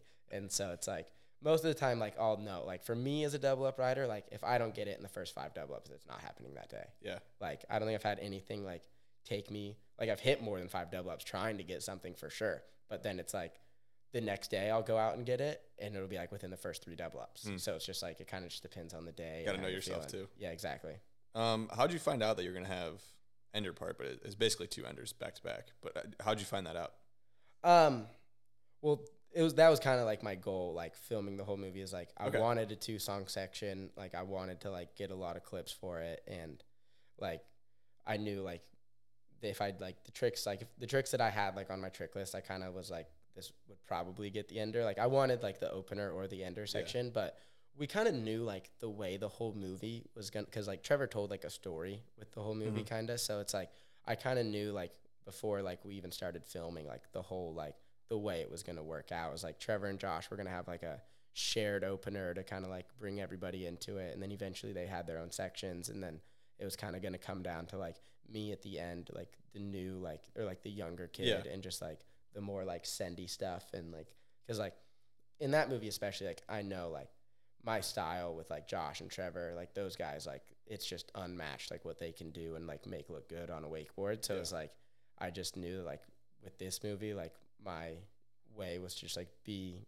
a little more technical side of things and just like do it like that. Like obviously try to make it look good, but just like definitely throw a couple more hammers in there because we kind of needed it. And just like having Josh and Trever there is just like, especially if I was going to be after them, like I'm not gonna be able to do the same tricks as them because they're just gonna make it look really good. So I just had to do like different stuff than what they were trying to do. So it was setting up for you to get the ender, but you still had to put still it had, together. still had to get the clips and everything. Yeah. But yeah, I definitely like the layout of the movie was kind of like, I think like that's kind of how Trever had it planned, was for me to have the ender. Yeah, but makes sense. Yeah, it flows super well. Obviously, if you have not seen Scumline, you're blowing it. But give it a watch. Put it in the description. Do you know what an over under is? Oh, of and sports gambling? betting? Oh, yeah. Okay. So, Over under how many tricks you had in that part? 44 and a half. Did you have more than 44 tricks? do you know the exact number? I know. Oh, yeah, I know the number. I went through and counted. Okay. Under, over 44 and a half. Yeah. I'm going to go with, are we talking different tricks or just clips? I guess. A clip of you Right, okay. doing a trick. Clips of me doing a trick? Yeah. I have no idea. So it was pretty much like a song and a half. That's what it ended up being. It was like, like 3 or 4 minutes? Probably. I'm going to go with under. I think under. So I said at 44 and a half. Because You it's had 44. 45. I had 45. I figured it was either 44 or 45. You had 45. Because if you said 44 and a half, I figured it was either one It's of those. close. All right. How many of those tricks weren't grabbed? Oh, I think I probably grabbed every one. Yep, you right? did. Yeah, okay, yeah. I was going to say, I don't think, I remember Trick question. specifically like in Dog Days, there was only one ungrabbed trick in the whole movie, and it was me doing a back five in the friend section. So like I got some shade for that, like from all the boys that I'd only ungrabbed.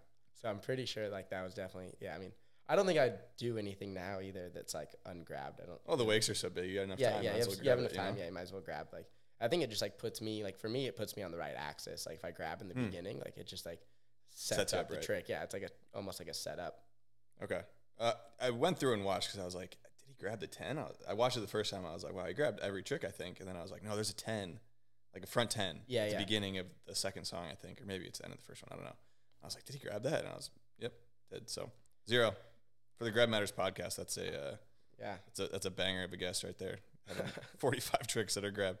In terms of full length videos, you're a younger guy, so full lengths aren't really as much of a thing as they used to be, obviously. Unfortunately. In terms of all board sports across the board, what importance do you put on those longer edits, whether it be 10 minutes or 45 minutes in the culture, in the industry? I think they're all like super sick. Like huge respect and shout out to like anybody like filming sections, edits, like movies, like whatever it is. Like even if it's like a 3-minute video, like it's what we need to just like get it out there and just like to like it's what we all like to do, you know? I mean, like it's just like different, like putting together like something that you're proud of in a couple of minutes is really hard to do. And so just like shout out to everybody that does it, because I think it's awesome. And like definitely nowadays it's more just like for yourself and like for like the industry, I guess. But I still think like that's like the type of rider I am. It's just like I ride for the industry, you know? Yeah. Like I just like to, I don't know, just like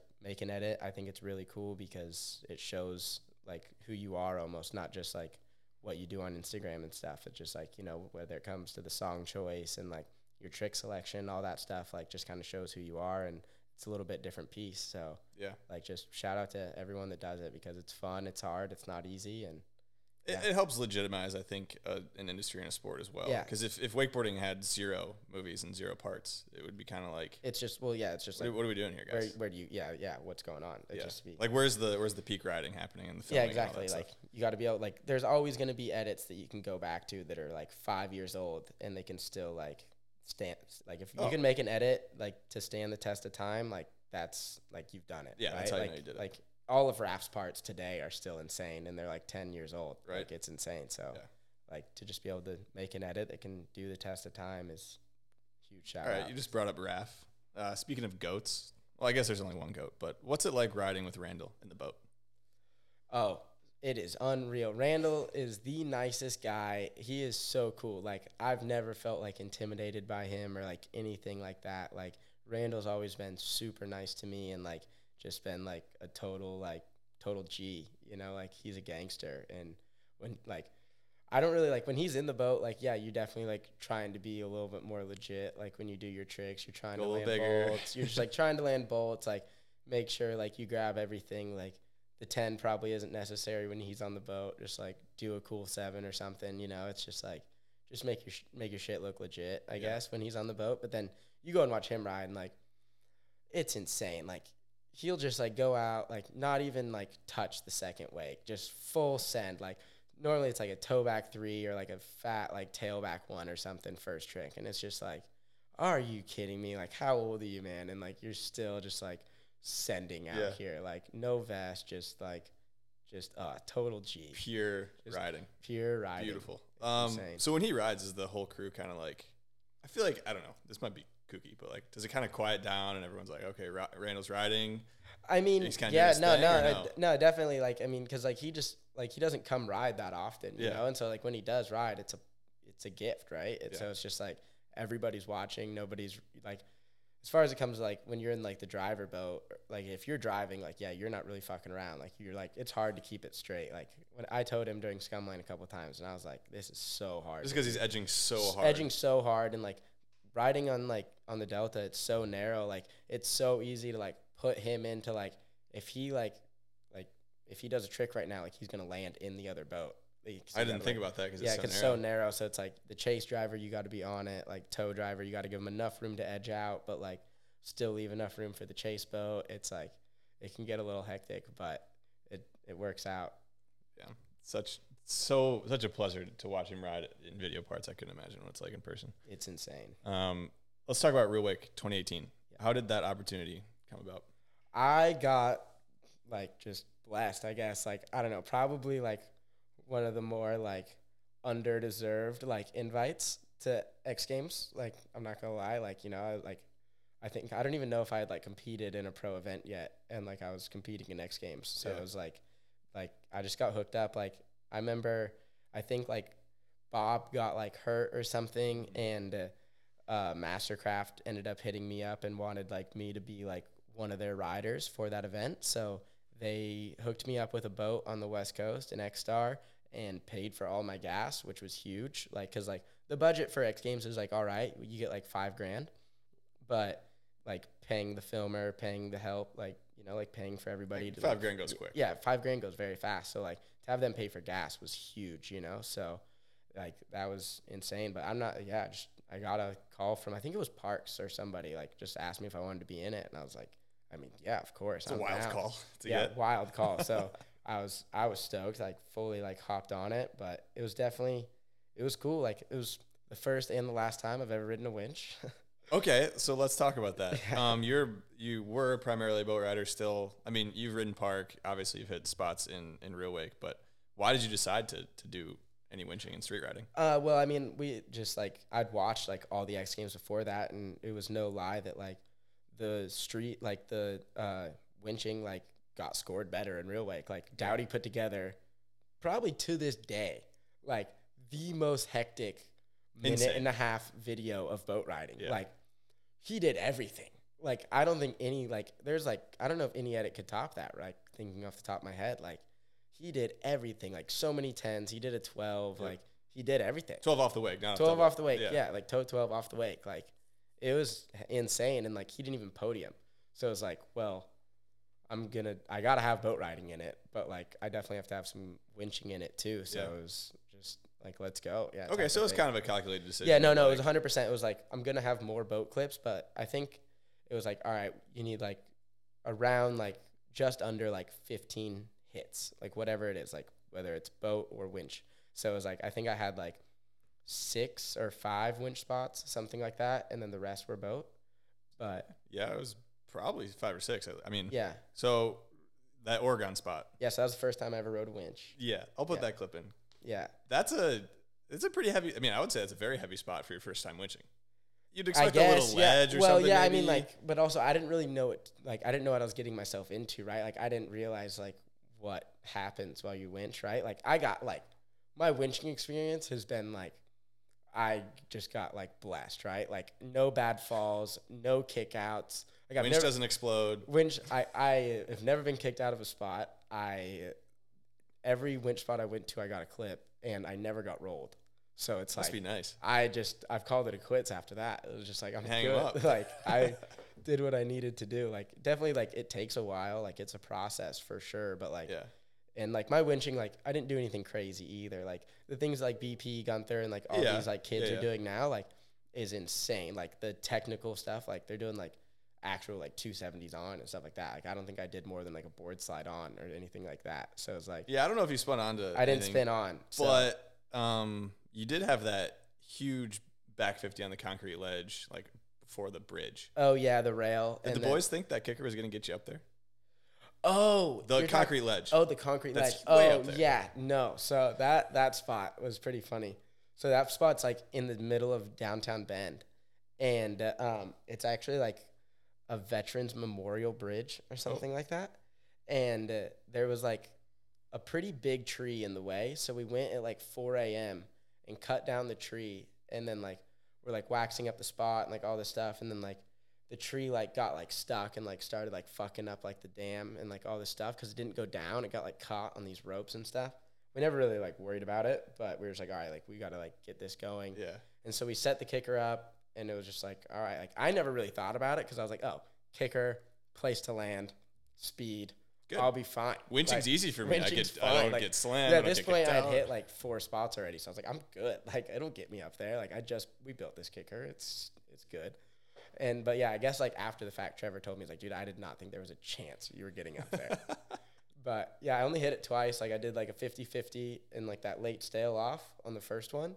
And then I think I tried like a stale front 3 and like just realized that there was like no chance on that. Huge drop. Yeah. So like I realized there's kind of no chance, and we're like, all right, like let's just get out of here like before anything happens. Yeah. So like got pretty lucky. I mean, there. the cool part about that clip is how high you go up on the kicker. Yeah, no, so exactly. Spinning out Yeah. like sweet. Yeah, but exactly. It was just kind of like just land because like Yeah. the drop was pretty big. landed it clean. But, yeah. Took all day. So did you practice any on the kicker? Like practice hit the kicker, or did you just go right for it? No, I think I hit the kicker once. Okay. Yeah, and then Trever was like, I don't think you got it, and I was like, I think I got it. Like I just need to.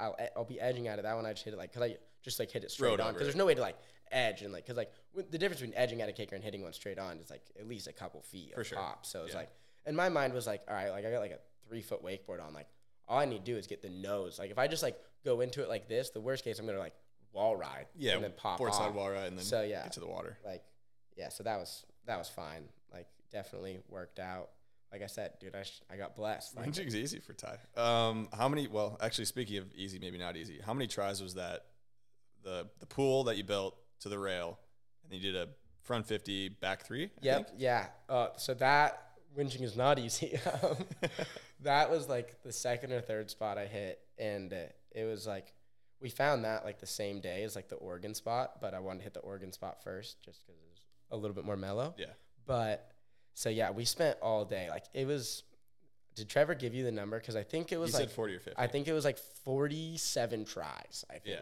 And it was like I landed it probably like 10 or 15 times, but it was always like land and then like that like butter slide like hand drag to stand up thing. Yeah. And I'd been going at it all day, like no no food or anything. I think it was like a 6 or 7 hour like deal. Jeez. Like the drone battery had died, the second angle camera had died.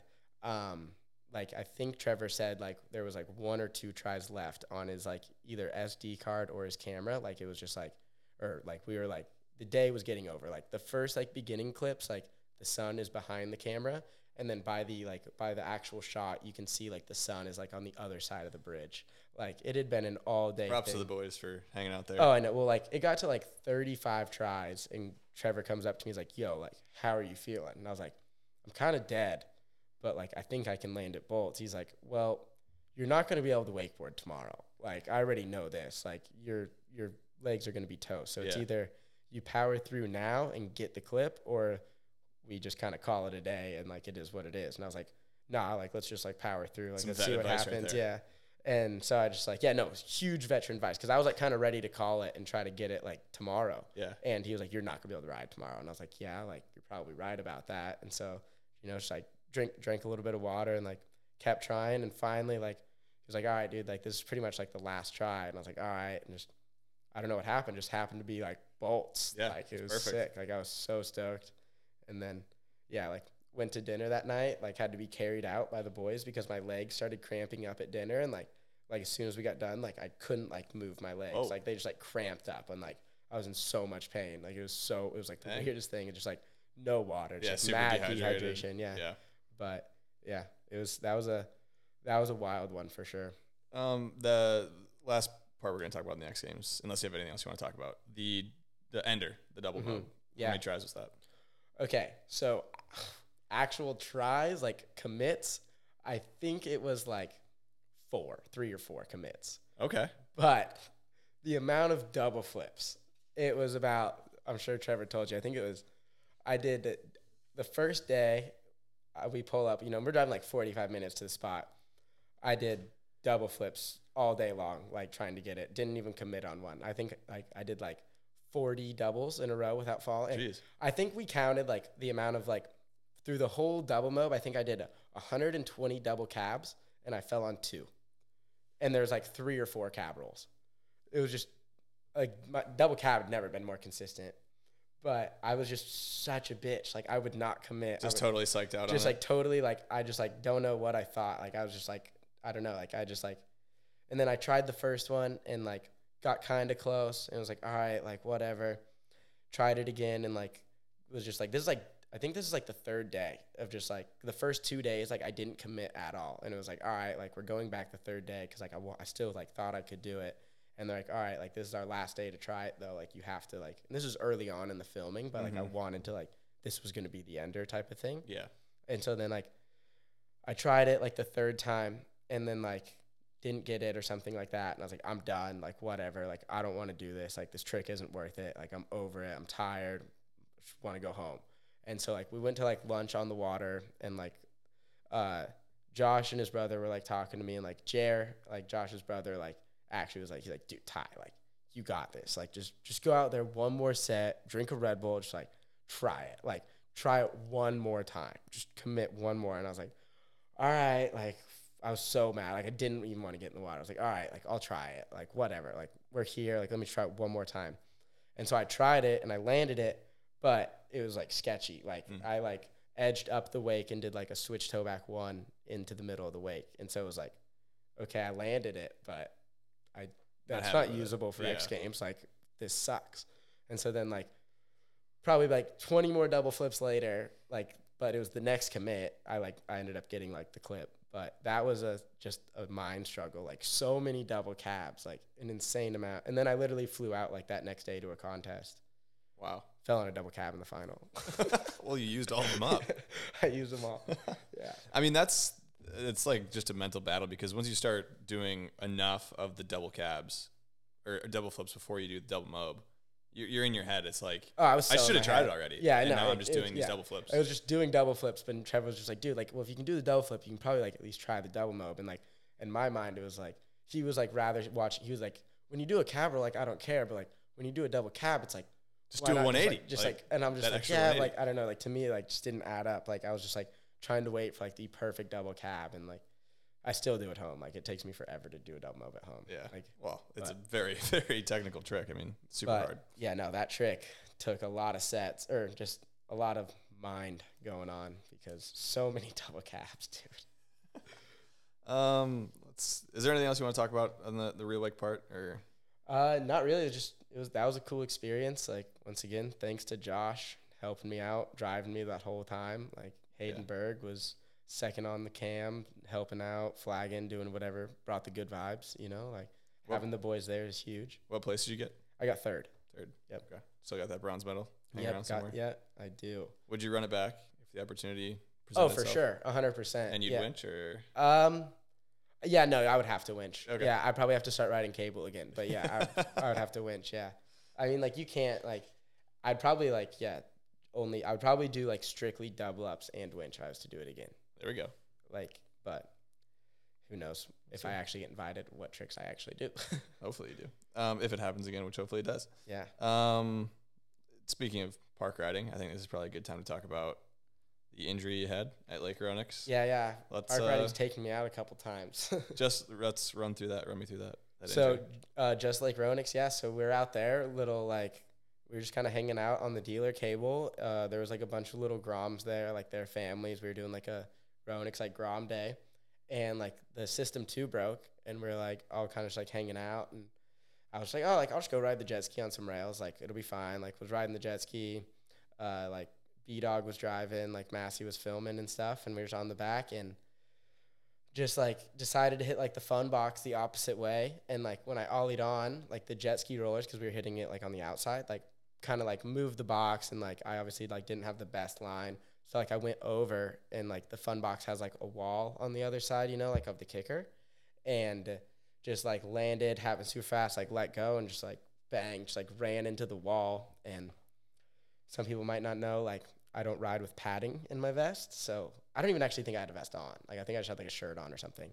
And I just like thought I like broke my ribs because there was no like cuts or anything, but I was like super winded, like could kind of barely breathe. So like the boys like got me to shore and I was kind of just like chilling. I was like, oh, like I think I'm fine. Like it is what it is. And then like I like had to piss really bad, but like I couldn't piss. So that was kind of weird. Something's going on. And then like Massey like took me. We were like, all right, like let's just go back to like the main house and just like kick back. And like on the way to the main house, I was just like, yo, like I think we should just like go to the hospital. Like I'm in pretty good pain. So like we go to the hospital. I'm like walking into like the hospital and I just like puke all over the floor. Like as soon as I walked into that thing, because I had like a concussion too. And then they like brought me in. They're like, what's going on? I was like, oh, I just have like pain here. Like, I'm pretty sure I just like broke my ribs or something. And then like they like were feeling around and then like they were just like, oh, like might be a little different than this. And so like I don't really know. I kind of like blacked out at that point, but I like transferred hospitals, had to get a couple x-rays and then like put me into like an immediate surgery.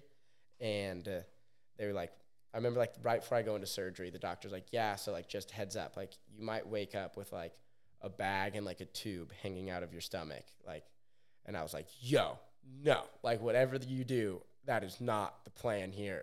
Like I need to be like stitched up and ready to go. Like the season's about to start, man. Like I'm not about to go through none of this. Like you're going to zip me up and I'm going to be good to go, homie. And he's like, all right, like I'll try my best, but like no promises. Like if this doesn't work, we're going to have to like, it's going to be a lot more brutal for you. Cause like he like explained some stuff and I was like, no, just zip me up. I'll be fine.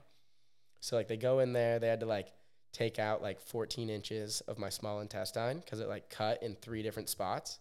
So it was just pretty much I had like just like shit like flowing into my body.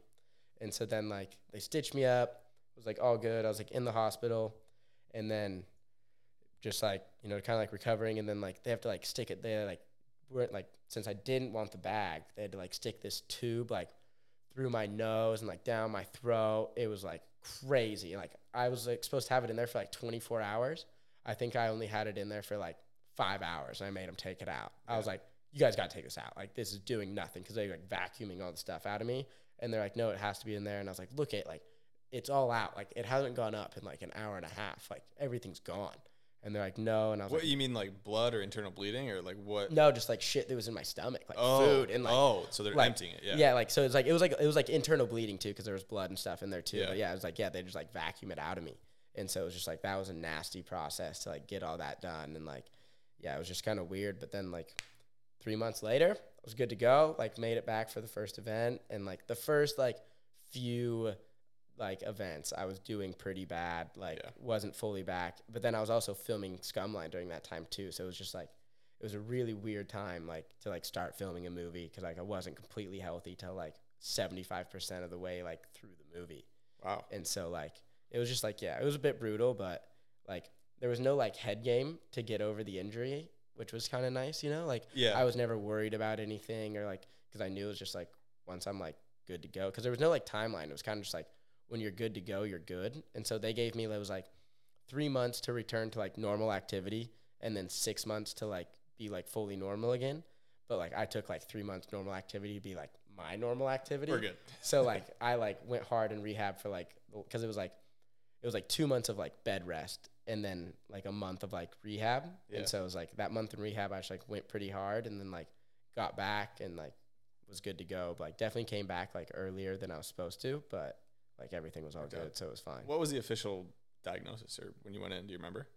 I think it was just like, I think I just like, it was like small intestine tear or something like that. Like split your insides. Yeah, erupted small intestine, something like that. I don't know. Yeah. If you wouldn't have gone to the hospital, did they say what would have happened? Yeah, I wouldn't have woke up.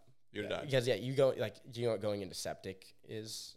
Like basically poisoning yourself. Yeah, I was septic at that point. Cause like, I was like, I had like all the shit in my body was like flowing into my body. So it was like, if I would have went to sleep, like I wouldn't have woken up. Wow. That's like, that's why they put me in like immediate surgery. Cause it was like, didn't have like many hours until like my body would have like got infected and just like went into shutdown. Cause I was like puking blood and stuff like in the hospital. And like, it was like a gnarly 6 days in the hospital. Cause I was in the hospital for 6 days, just like chilling. Yeah. Hospital food sucks. I was ready to get out of there. You didn't have Massey bring you some Chick-fil-A or something? Dude, no. So that, dude, for 3 weeks, I wasn't allowed to eat hard food. It was like, you pretty much go back to being a child, right? Because, like, you have a brand new stomach. And so it's like to this day, like, I still, like, I'm lactose intolerant now. Like, I used to, like. Oh, that's a bummer. I used to crush milkshakes and ice cream and, like, like a whole tub of Ben & Jerry's on the couch easy in one sitting. And, like, now it's, like, not even a thought. Like, that would suck. Like, yeah, so bit of change there, but yeah. I mean, you're alive, so that's good. Yeah. You said you had other injuries from the park. Oh yeah, so at ODub one time, we were like, you know when ODub had that kicker to wall ride? The big one? Yeah, the kicker to the wall ride. Well, the wall rides are like half pipe thing. Yeah, quarter pipe? The kicker to quarter pipe. Sorry. Sure. Yeah. Yeah, so like they had like it was like the kicker, but they also had like the kicker that had the rail on the side of it, and so we would always like mess around with the kicker to quarter. Like it was pretty fun, and then like. I don't really know. Like we were just like with all the boys, and I like went on switch to the rail to just like hop into the quarter pipe, and just like didn't pop, and just like got pulled straight into the side of the quarter pipe, and like cut my like just below my knee like to the bone, and then like my knee like I fully thought I blew my knee because like Luca was behind me. He like let go. He's like, "Yo, you all right?" And I was like just like chilling in the water. I was like, "Yo, dude, I just blew my knee like for sure. Like I felt it go." And he's like, all right, like, let's get you out of the water. And as he's, like, helping me out, he's like, yo, like, look at your leg. And, like, it was just, like, cut, like, to the bone, like, gnarly. And so, like, Parker Swope's dad actually, like, beast mode, like, came and, like, carried me from the shore into the back of his minivan, took me to the hospital. Like, what a beast.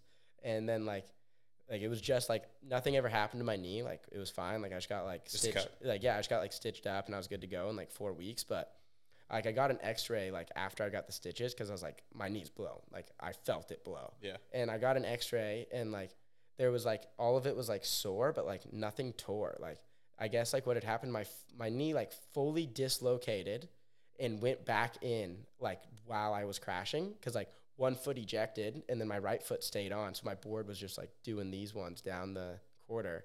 And I guess, like, it dislocated and went back into place, but nothing tore. Like, pretty lucky. Yeah, very. Like, for, like, a knee to dislocate and not tear anything is, like, super rare. So I was, like, super, like, stoked on that. Like, when I got the results, I was like, oh, I'm good. Sweet. Like, let's go. Stitch that baby up. Yeah, we're good, yeah. So park riding in general, is there a future there for you at all, or is it? I mean, like, I think park riding's dope. Like, Massey shreds, and, like, obviously, like, Trent and Gavin, like, they kill it, and, like, all those guys, like, on the park scene that are, like, really good, like, they shred. Like, I love watching their rides. Like, I watch, like, all, like, the live stream events. Like, Wake 2L had, like, a sick live stream. Like, that was sick to watch and stuff. But I'm just, like, I don't really know what to do. Like, I feel like whenever I, like, go to rails, it's just, like, all right, like, yeah, I could do, like, a 450 on, 270 on, and, like, do all this stuff onto the rail. But it's, like, I feel like I just have no, like, I'm almost just, like, lost. Like, I don't know, like, what's cool, what's not cool. I don't know what to do. And it's, like, I don't, like, feel like a kook, but it's just, like, it's just not where I'm supposed to be. Like, I'll go send some kickers for sure. Like, I'll go have fun on the kickers, and, like, I'll try to do, like, fun stuff. Like, I just like to, like, press on the rails, like, just try to do, like, more mellow stuff. Like, I don't really get gnarly on the rails. Like, I'm not very good at cable riding. Like, definitely, especially, like, the last time I rode cable, I was a big wake-up call. I was like, yo, I'm not good at this anymore. Like, this is terrible. Because, like, when I was younger, I'd go to the OW all the time with Gunther. Like, we would go shred all the time. And so I was like, I would get okay at it. But then by the time summer came, I would just, like, only focus on boat. And it was, like, a cycle of that. And now I just, like, don't even ride it. It's just hard. Like, now I live, like, 45 minutes away from OW anyways. So it's just, like, I don't know. Yeah. It's not my forte. I'm just not very good at it. And I got hurt twice on it, on something I don't get paid to do. So it's just, like, my sponsors, like, was just kind of like, yeah, like, maybe we don't ride cable. Let's back off on the cable a little bit. I mean, cable moves fast. It's been moving fast. I feel like you're talking about Trent and Gavin and the progression's insane. Like, yeah. If you're not doing it all the time, it's you can get lost out of what. Oh yeah, and it's like they're doing so much creative stuff. That's like I'm just gonna let them do it and watch it because I think it's so rad. Like during the product shoot, like watching those boys like just like get creative and build all that stuff is so fun to just like be a part of and watch and not have to hit it. Just be like, oh my god, he's really gonna hit this. This is gnarly. You know, like huge respect to all the cable riders because they send it and it's hard out there. I think that helps. Kind of goes to show also the craziness that Gunther and Raph and a lot of people who have done all three disciplines. It's insane. it's insane to be at the top in all of them, let alone like at one time, like Gunther and Raph have done. Like, it's insane. Yeah. Like, it's a different breed for sure. All right, let's before we talk about La Familia, let's talk about just some sponsors. So we were talking about Connolly. I feel like there's probably not a whole lot there that we didn't touch on. But I think switching over to Ronix, how did that opportunity come about? That was, just gift, right? Like, I just got done on the junior tour, like kind of did everything I wanted to do. Like, I wanted to go pro the next year, and Conley had pretty much told me straight up that there was nothing they could do for me. And it was kind of like a hard expo for me, because it was like I was going into pro. Fox like told me at expo that they were getting out of wake. Conley told me they didn't have any money for me, and I was just like, obviously didn't have a boat sponsor at this time, and so I was just like, oh no, like I need to make some money. Like, this is really hard. And so luckily, like, I got into contact with Eric Ruck and started chatting to him a lot. Jake Palat and I were like good friends like before this, so like I know he had like a big help in like me getting on the team, and so did like Massey and Danny Harf. Like, they helped me out a lot. But pretty much like I just started like getting in contact with Ruck, went out to Lake Ronix a couple times, just like helped them. Like, pretty much I think my first day out there I just helped clean rails and just like do all that stuff. But the whole team was out there, like it was sick. And then I think like one of like my my fifth time something going out there, like Ruck and I got on a phone call with Paul, like to just like chat and just like see if there was any possibility for me. Paul O'Brien. Yeah, Paul O'Brien. And he was like stoked. Like, he obviously had no idea who I was or anything, and he thought like I was on the fence a little bit. And I was like, yo, like I'm like fully all in. Like, I just like told Conley I'm out. Like, I'm willing to just like, I just want a chance. Like, I just want to ride for Ronix and like see where it takes me. Like, because like first set on the Ronix board was like huge difference in my riding. Like, What board was that? The Time Bomb. Okay. Like, yeah, they sent me a Time Bomb in California, like before Expo or something, or maybe it was right after. And the first set I rode it, I was like in love with the board. So I was like, well, if I'm gonna just ride for like not get any money, I want to ride for Ronix anyways. Yeah. And so like that kind of made my decision a little easier. But I still was kind of like holding on to like being sponsored by Conley until like I got word from Ronix, just to see like if there was anything either of them could do for me. Yeah. And then like, so I got on in like October, like right before like, like winter and everything. And so I was super stoked. Ruck and I like made a welcome to the team edit, and it kind of just went from there. It was like guns blazing type of thing. Like, super grateful for like their belief in me, like they gave me a contract like that January, and then had a pro model like that next year. So wow, fast track right started there. Working a pro model like 6 months into being on the team, which like if it wasn't for Jake, like I wouldn't have had a chance to do that, because like he was working on it before I think I was even on the team. And then like we both got put onto it, which was super sick. And it just worked really fast and worked really well. Like, Ronix they're my family. Like, I'll be with Ronix forever. Like, I don't want to go anywhere else. Yeah. And yeah, there's just such a good crew, the whole family vibe, and yeah, everybody there just gets it. It's a really fun company to ride for. So how's that work? You and Jake have the Supreme line, right? Yeah, the Supreme line, yeah. So how does that work when it comes to like making decisions about the products and stuff? Well, luckily Jake and I are like always on the same page, like whether it comes to graphics or like how we want the board to perform or like marketing. Like, we're both like pretty chill, but like we both have a vision of what we want it to be, and we've had like zero arguments, or like I know I've never been frustrated with Jake. Like, he is like the best person to like have pretty chill a collab pro model with. Like, he's so chill, he's so smart, like he understands the industry so well, and he's been on Ronix for like a lot longer than I have. And so he just like knows the reps a little bit better. He knows like the inside just like a little bit better than I did at the time, and like still do, but like especially at that time, like I was so new and like I didn't really know what was going on. So like him like just being able to like talk to the dealers and like talk to the reps on like what they want, what they think we need, and like all this stuff was just like huge, having Jake like a part of it. And it's been great. So it's like, pretty easy. It's super chill. Yeah. Like I don't even care that it's like a shared pro model or whatever. Like, people ask me all the time, and I'm just like, dude, having Jake on it is like so much pressure off of me. Like, the things that he takes care of that like I don't really like have to. It's unreal. Like, it works out so good. So where'd the name come from? Supreme. You come up with it? No, I did not come up with that name. That name got handed to us because we had a boot. Like, Ronix made a boot, but there was no board. It was just a boot it was called the Supreme, and that boot did super well its first year. And so then they wanted to like add a line to it. And so they wanted to add a wakeboard and a vest to it. And so that's where we got handed that. Makes sense. I did try to go with a different name, but what was the name? We were too deep. Any other name. But it is what it is. And here we are. So yeah. Supra. Yep. First boat sponsor. Yep. How does that happen?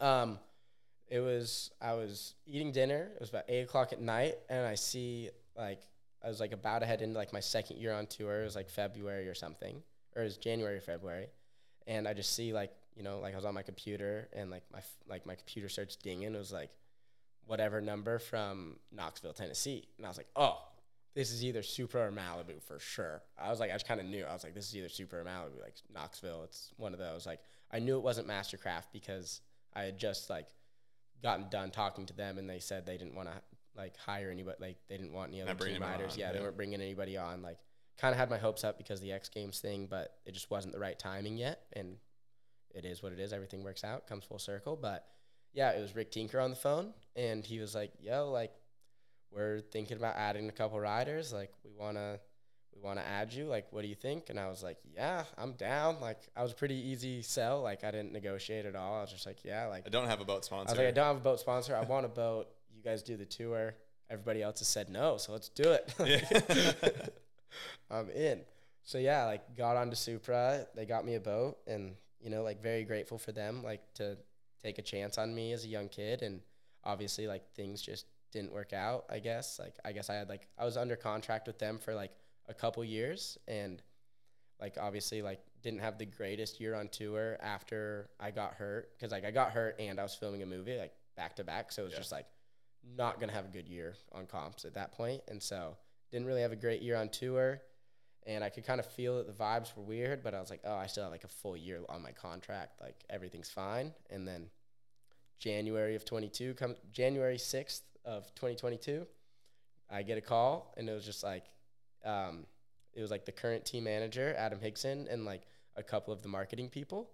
And they were just like, it was like a group call, and I could just like tell in like the first 2 minutes, I was like, are you guys firing me? I was like, are you guys firing me right now? Yeah. And Adam's like, yeah, like, we just think we're going to go like a different direction of the team. And like, we kind of like have these plans. I was like, all right, like, that's cool. Like, whatever. Like I did say a couple things, but, and I was just like, all right, like, sounds good. Like, it is what it is. Like, I think this is the worst mistake your company's ever going to make. And then I hung up. Like, I did not take it well. I was pretty rattled. I still had a year under contract. I was going to say, so you still had a year left. I still I had 14 months left on my contract. Over a year. Okay.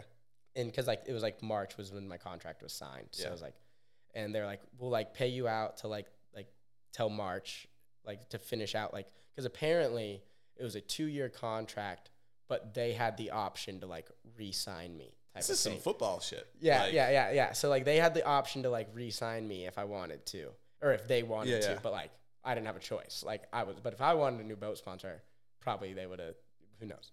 Yeah. But that's not how it works. So like, yeah, they dropped me, said they would pay me to March, and I was like, all right, well. To March of the 22. March of 22. So only a 2 year. Only a 1 year. Like there would still been 12 months left. Correct. But it is what it is. Like if there was an option in the contract, I never read the contract. So like if there was, it was. But 7 days later, I get a DM from Palma saying like, yo, what's your deal with Supra? And I was like, yo, I'm in Atlanta Sky Club. Like, give me a call. And I was like, yeah, like they just let me go, like, to be honest, but like, what's Mastercraft up to? Like, he's like, well, we want to sign you. And I was like, bang.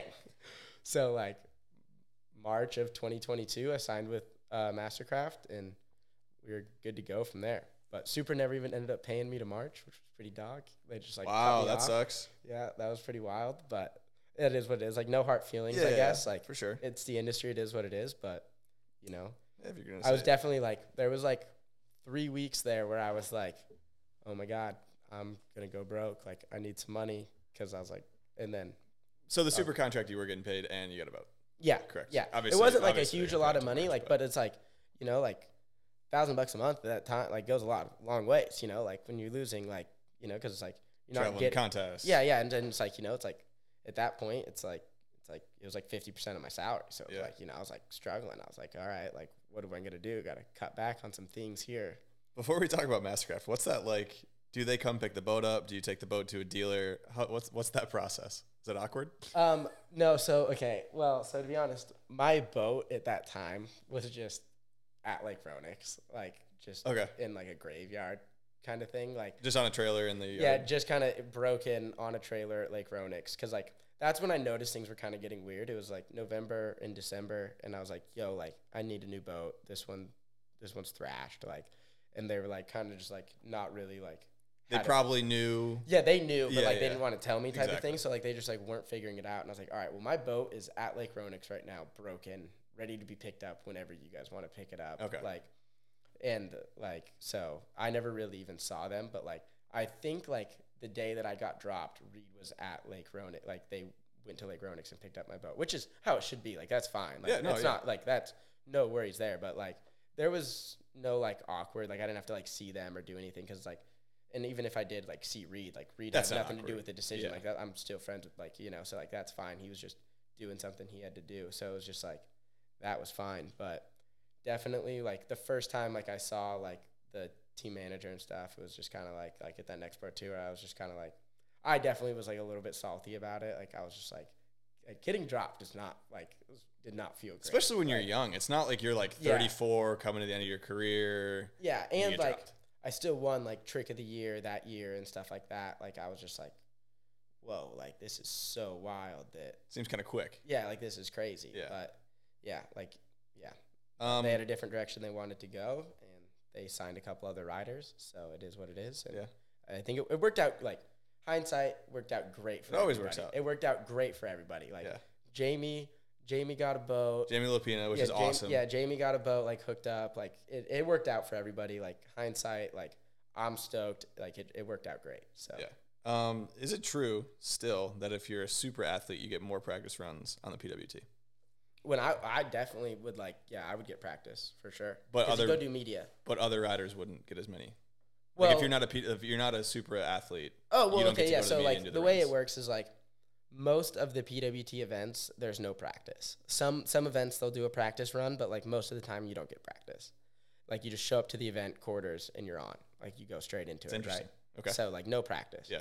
But if you're on Supra, like, they need to do, like, media days and stuff like that. So, either the morning of the contest or the day before the contest, you just go out there with, like, the Supra media guys and just, like, do a couple passes just to, like, get some content for the event and stuff, which they have to, like, which is fair. Like, you know, you're not going to have 16 riders go try to get content and stuff like that. You're not going to have the guys that aren't on Super go. Yeah, exactly. Like, you're going to choose the super riders to promote them and to give them as much help as they need. So, I mean, I think that's one of the benefits of being sponsored by the two. Like, I don't think it's unfair. Like, you don't think so? I don't think it's unfair, no. Because I think it's like, that's one of the benefits of riding for the tour boat. You know, it's you're on Supra, they run the tour, and if you're sponsored by Supra and you want to ride before the event and you're not going to take up any time, like, why not? You know, like, would you say it's super helpful that day before? Like, do you think it moves the needle on your? I think I would do worse. Every time I did a media day, I did worse. Really? Why is that? I don't know, but I still would probably to this day go and do it, just because to me it seems like it would make more sense, right? Like, more practice. Yeah. I don't know. Like, it was just something with it. Like, I did way better this year on tour than I ever have. Went straight into quarters. Like, we had one practice day, like one practice run, but it's just a down and back. Like, when you do a practice, just one down and back anyways.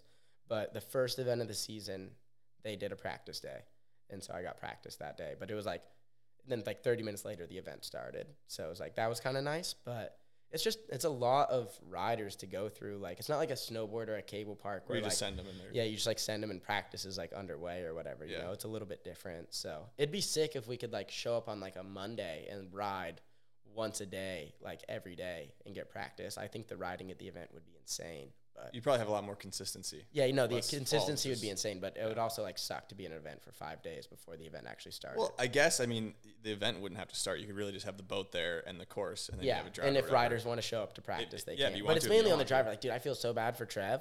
Like, having to drive everything. All that all the time. Yeah. Like, he probably would get so over driving practice runs. Like, I know, like, by the time the final comes, like, he's getting pretty fired up. Like, he's watching good wakeboarding and stuff. Yeah. But, like, at the end of the day, dude, like, the judges and the driver, like, they are in the boat for so long. Like, they don't want to be in the boat any longer than they have to.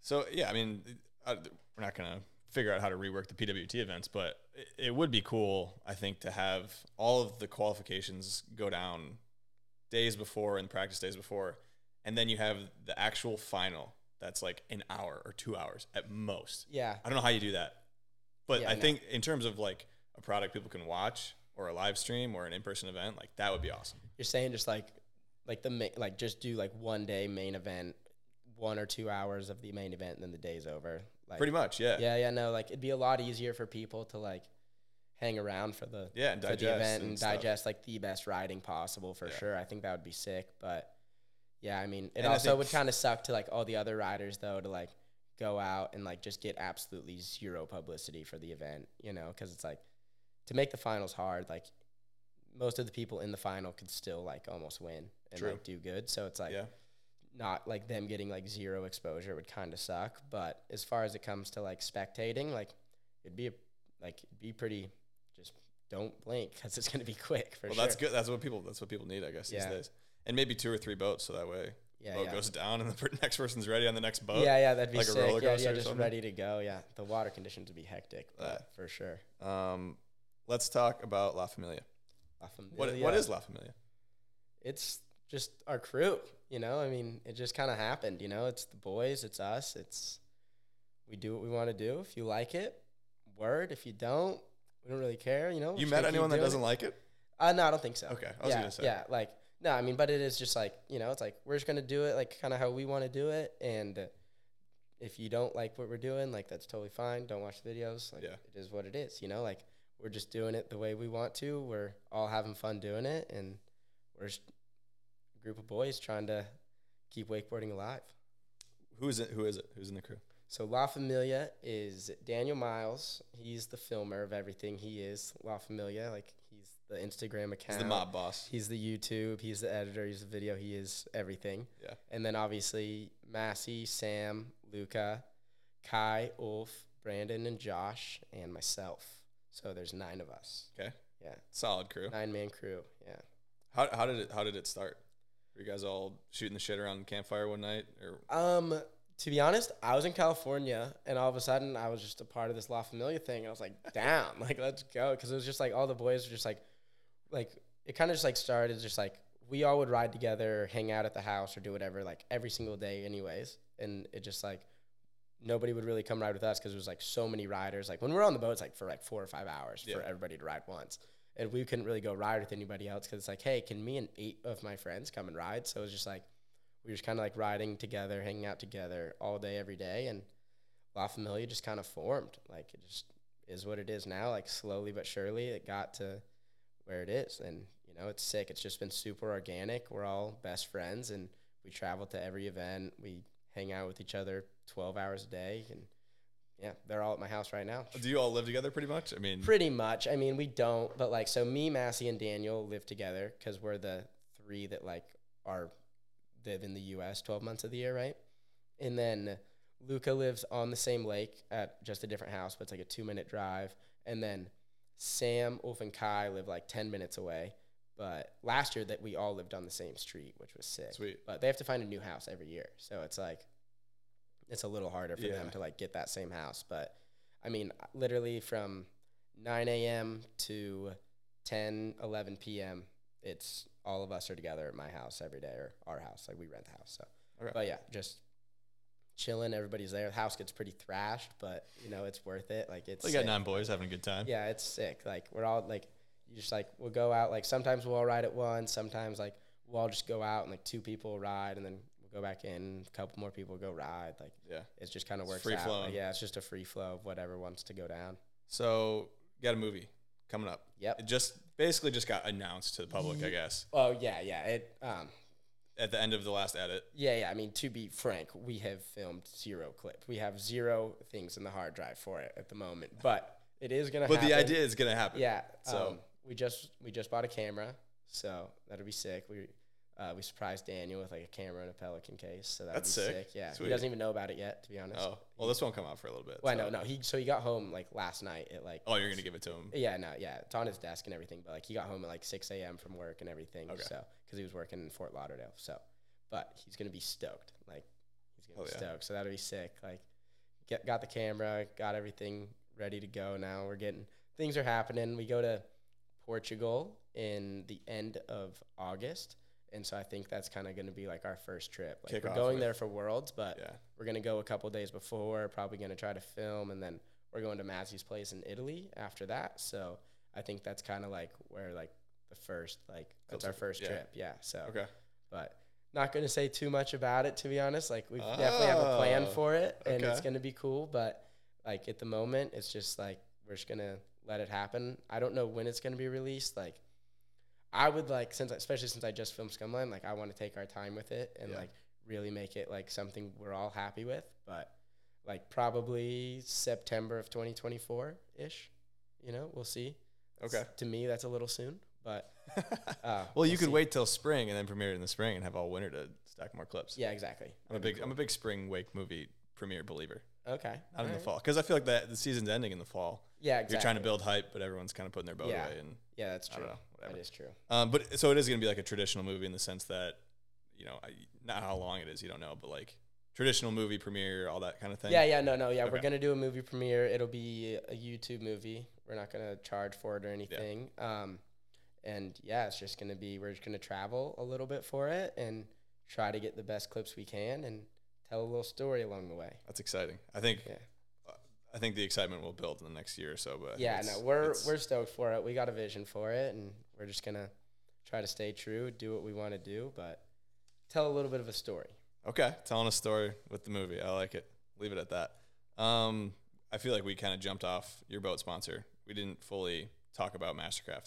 Can you kind of compare and contrast riding for Mastercraft versus riding for Supra in terms of whether it's photo shoots or their marketing or whatever? Yeah, for sure. I mean, just riding for Mastercraft, like it's that more just elite brand, right? Like Mastercraft's been around forever. They've been at the top of the industry for a long time, and it's a little bit more just professional, more elite business, right? Like like the crew and everything is just like more dialed in. Like the shoots are very like you're on it and it's really fun. Like it's very professional. Everything's like worked out well. Like the food's good. Like everything is like dialed in, and it's like really easy to be a part of and just like a really fun time. Like I love going to the product shoot. Like it's a sick time just being there with everybody, like just getting to see all the new makes and models, and Mastercraft does like a great job just like hosting us, and it's a great time. Like being a part of Mastercraft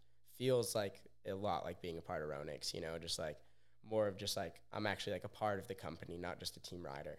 And so that's like really what I enjoy and like value a lot, just like being more than just like a team rider, like being able to just like talk to the higher ups and just like have conversations and just like just do whatever I feel that I can do to like help them sell boats, and just like, and like the fact that I grew up riding a Mastercraft is just like so cool to me. And like I've always wanted to ride for Mastercraft, and so it's just like so awesome to have this opportunity. And like that new boat, like the new engine and the X-Star is like unreal. Like I have so much weight in my boat, and it just like gets onto speed. How much weight do you have?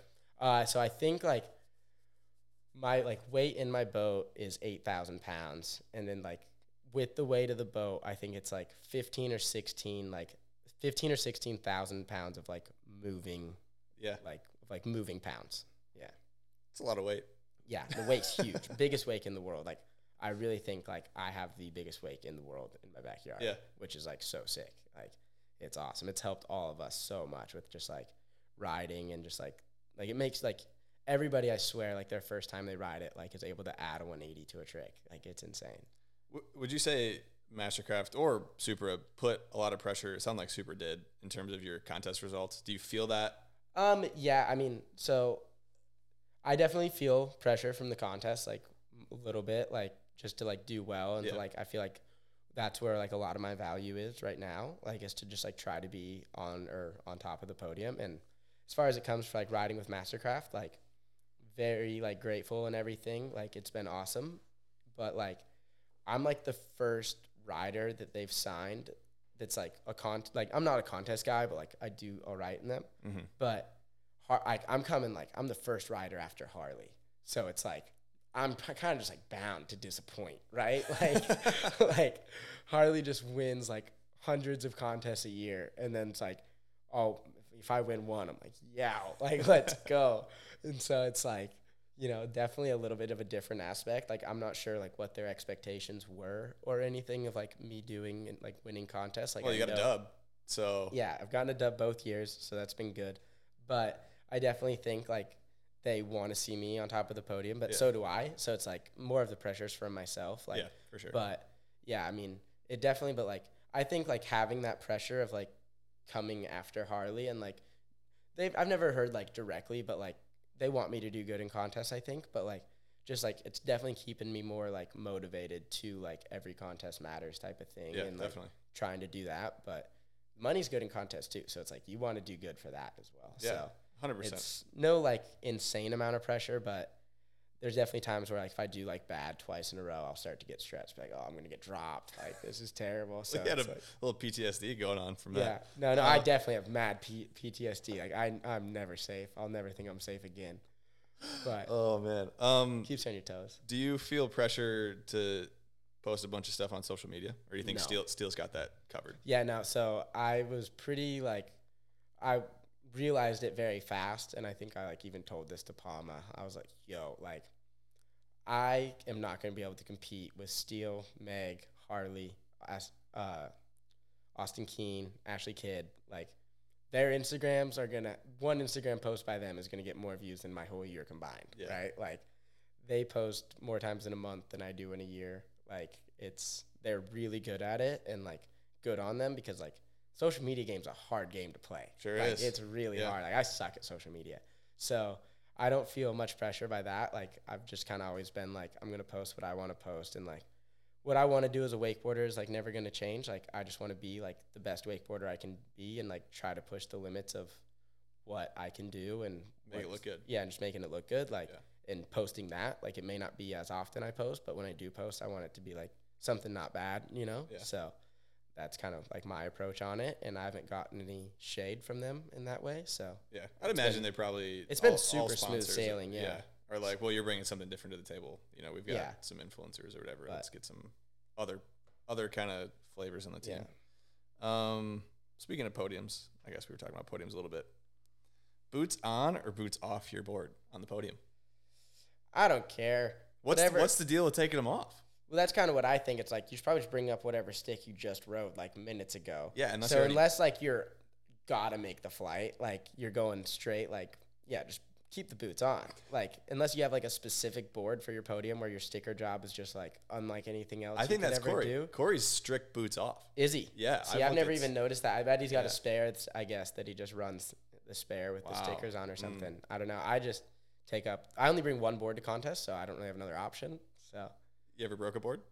I've broken probably like three boards in my whole life. But at a contest where you only have one. No. All right. Pressure makes diamonds. Dude, like board, like for a board to be like broken and unrideable, things got to be like in half. Like you can like have some dents in your sidewall and like some cracks and like some like the bottom of my board right now like is so dented just from like hopping onto the dock and stuff like that. Like I did like a full on like I grinded probably like 15, 20 feet of the sidewalk after Moomba, like jumping onto the side and just like keep going. And like my bottom of my board was like pretty messed up, but like still rode the final. Like it's a wakeboard, you know, it's not some like crazy piece of, it's some foam on water. I agree with that. They're fine.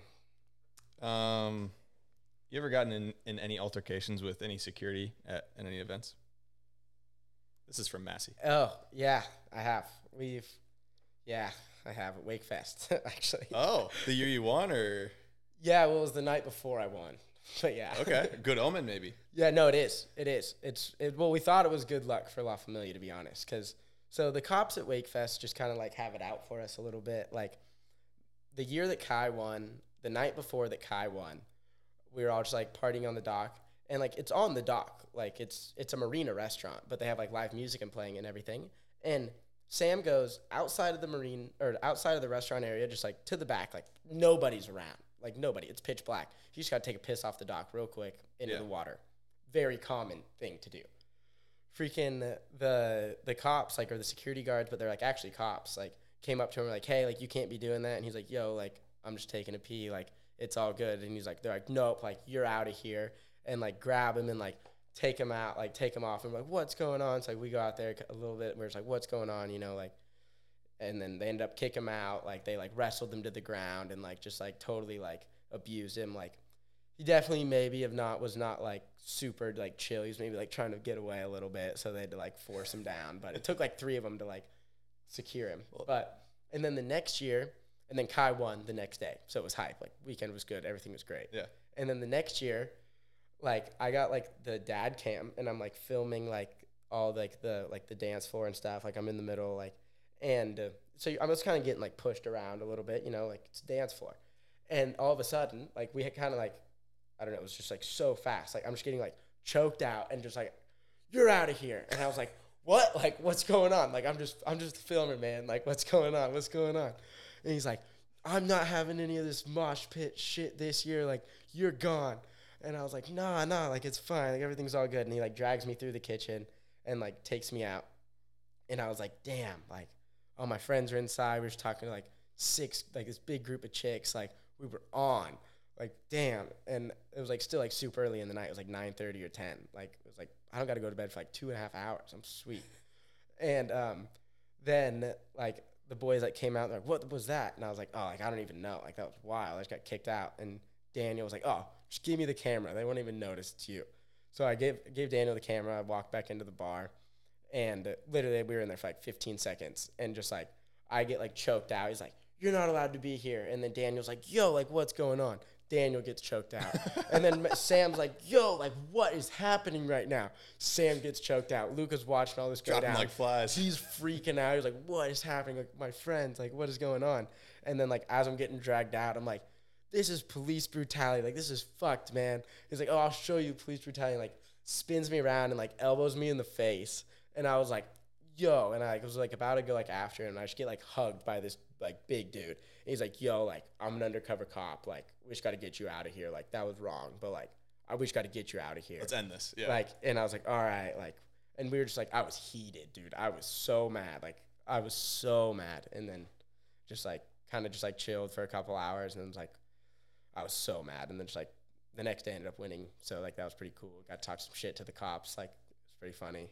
But, yeah, definitely said a couple of things to them on the way out that we maybe shouldn't have. But Wakefest, Tennessee. Sounds like a great time. It is. Wakefest is sick. But, yeah, that was a little altercation at Wakefest with the feds. But, yeah, you know. But then this year, we went. We had a good time. Nobody got kicked out. There was no problems. And Ulf won. So it was like, I guess we don't need to get punched in the face. Familia on the up and up, you know, following the law, law-abiding citizens. Yeah, we're on, you know. So, yeah. Let's talk about Rhodey. Yep. Did you know you were going to win? No, okay. I did not. So are you talking about Alliance? Surprise. Alliance one? Yeah. No, I had no idea, to be honest. I thought especially since they had waited so long that they were waiting for Sam to get back. I thought it was for Sam, for sure. But I was super stoked, like, did not see it coming. Like, that day, like, I was just beat that day because, like, we had just gotten done with the Ronix product shoot, and we were, like, it was so weird, like, because I remember we were, like, 2 hours away from the house, and, like, we had just gotten finished up, and, like, everybody was going to, like, lunch and stuff, but nobody asked me if I wanted to go to lunch. It was, like, they were all going to lunch, and Massey was like, yeah, like, we're not going to go to lunch, dude. Like, we should just, like, get home. I'm tired. Like, I don't want to go. And then, like, everyone's like, all right, like, bye, guys. Like, see you later. Like, bye. And, like, I was like, all right, like, I guess I don't want to go to lunch either. And so we, like, and then so me and Massey just, like, went home, and I just, like, took a nap. I was like, all right, I'm tired. Like, I'm going to sleep. And then, like, for some reason, like, Massey was leaving town the next day for, like, 2 weeks. But we had to go to dinner because Massey was going out of town. So we had to go to dinner with everybody in La Familia. And I was like, Jesus, Massey, you're going out of town for 14 days. We really need to go to dinner tonight. Like, we can't just, like, chill. It's like, Ty, we have to go to dinner. And I was like, all right. Then, like, I was like, man, everyone's dressed pretty nice. Like, we're just going down the road. And then we get back to the house, like, after dinner, and, like, everybody was there. And I was like, oh. everything adds up now. Like, I was like, what's makes going on? sense. But yeah, I was super surprised, like super stoked. Like, I had no idea that was happening. So Yeah. like Alliance Rider of the Year is definitely like something that I'd wanted to like do, because like they only do one award, and it's either like it's Rider of the Year, you know, it's not like boat or cable. So like I was super stoked on that. Like, yeah, that was a sick moment for sure. It's an awesome award, and you look at the list of names that you join. Yeah, it's cool. Randall. I mean, there's just I'm not even gonna list off the names. It's the best of the best every year, and it's insane. It's elite company. Yeah, very stoked. Very stoked. What is your favorite grab? My favorite grab, I'm gonna go with, it's either like it's stalefish and melon, right? Because it's like switch melon, regular stalefish. So But that spot. right hand to left boot, right leg poke. Okay. That's my favorite grab. Solid. Yeah. Who's your favorite rider to watch right now? Okay, so my favorite rider, you know, depends. Like, to watch right now is like different than like my favorite rider of all time. Like, Sure. Favorite rider of all time, Josh Twelker. Okay. Like, you know, I will be a Josh like fan forever. You know, he's taught me everything. He is the reason I wakeboard. Like, he is like, every trick that I've done is because of Josh and what he's taught me. So like, Josh is my favorite wakeboarder of all time. But nobody gets me more excited to ride right now than Ulf. Like, he is killing it. Like, he's found this little groove of like everything's to the flats. It's fast. It's gnarly. It's technical. It's in your fun. face. It's in your face. It's different. It's huge. Like, it's insane. And then obviously, like, another one of my favorite riders is Massey. Like, Massey will always just be like one of my favorite riders. Like, like, even though we're roommates, like, I look up to him so much, just like as a person, like what he does as like a human. Like, he's just such a nice guy, and like he just means well for everybody. Like, I love Massey, so like he'll always just be one of my favorite riders just because he's Massey. Yeah. And nothing can beat being Massey. Great guy. Yeah. Pizza boy. Wake pants, yes or no? I don't really care. Like, I'm I don't really feeling have a an no opinion. coming. I don't really have an opinion. Like, okay, so I guess like I don't really care. Like, ride in whatever you want to ride in. I don't know why the pants are necessary, but like I'm not against it. You know, it's like You could just say no if you want to say no. no, I'm not against. I'm not gonna say no because I'm not necessarily against it, but I'm not necessarily like, holy shit, this is the best thing since butter on bread. You know, like I'm not saying that. No opinion, really. No opinion. Like, I think some of the tricks do look cool with wake pants on, but at the end of the day, I keep coming back to like, why do you have pants on? Because you're wearing a life jacket. Like, now, if you got wake pants and like a hoodie on, I'm with that because that looks kind of quarter zip or whatever. Yes. Yeah, that looks pretty player. But like, if you just got literally like a life jacket on and then you got wake pants, I don't like that. Kind of looks a little I agree different with that. sometimes. Yep. But like, if you're rocking the full kit, like I think it looks pretty hard. So like, why not? Nothing beats a good kit, man. Yeah. You can bump the technicality of the tricks you do down if you bump your kit up. That's just 100%. facts. Well, So, you're heavier. Yeah. It's more steez. Like, you know, you got a pair of baggy pants and a sweatshirt on. Like, do a Melon 3. It's gonna look way more player than a Melon 3 with a life jacket and 100%. shorts on. 100%. The kit matters. Okay. Yeah. All right. I think we line up on that. Scariest trick you've ever tried, or most nervous or apprehensive you've been? Well, the most like, not like the most times it took me to commit was for double mo. But like, I really wasn't necessarily like scared. Like, I was scared for that, I think, but like, I was like thought it was possible, but scared to try. Probably like the double KGB. Like, I was pretty scared to try it, and then like, then once I got it, like I know like I didn't want to try it again that day because like we didn't get like the best clip of it. Like, Trever wanted another one, and I was like, dude, no, I don't want to try that again. Yeah. Like, I just got so lucky. Like, I'm good. Like, I'm good. Okay. But, I mean, and like I don't try that trick. Like, the last time I tried that trick was double or nothing, and the first time I tried it since the video was double or nothing. So yeah, that one probably has like, you saved that one. well, yeah, it's just like, it's a little scary, I think. Yeah, like I want to going try on. it more, but then like I'll go to try it and not commit. So yeah, that one's pretty scary. I don't know why though, because it kind of like does itself if you do it right. But Well, it's like an opened up kind of landing too, right? So yeah, it I don't know why, but that one just, yeah, it's like, just seems a little gnarly. But like Max has them so dialed, it's insane. Max. Then Helvert Yeah. on the cable. Those So, things are. yeah. It's a beautiful, beautiful trick that Max does. on Yeah, the it's cable. insane. He's got it dialed. That's all I got, man. I don't know if there's anything else you want to talk about. People you want to thank. Anything you want to say? I just want to thank, obviously my sponsors, Ronix, Mastercraft, Body Glove. Like, without their support, getting paid right now, it ain't easy. So I appreciate them. And then La Familia, the boys, for keeping me stoked on wakeboarding, keeping me on top of my game, pushing me. And just everybody back in the day, of course, Josh, Trever, Rodrigo, like all those guys. If it wasn't for them, there'd be no way like 12-year-old Ty would have made it. So I'm super stoked, and thank you for having me on. Got to chat a bit, and Yeah, dude. Yeah, it was fun. All right, man. Appreciate it. Thanks for coming on. Everybody like, comment, subscribe, all that stuff. Do it. Do it all. See you guys. All right. Thanks, guys.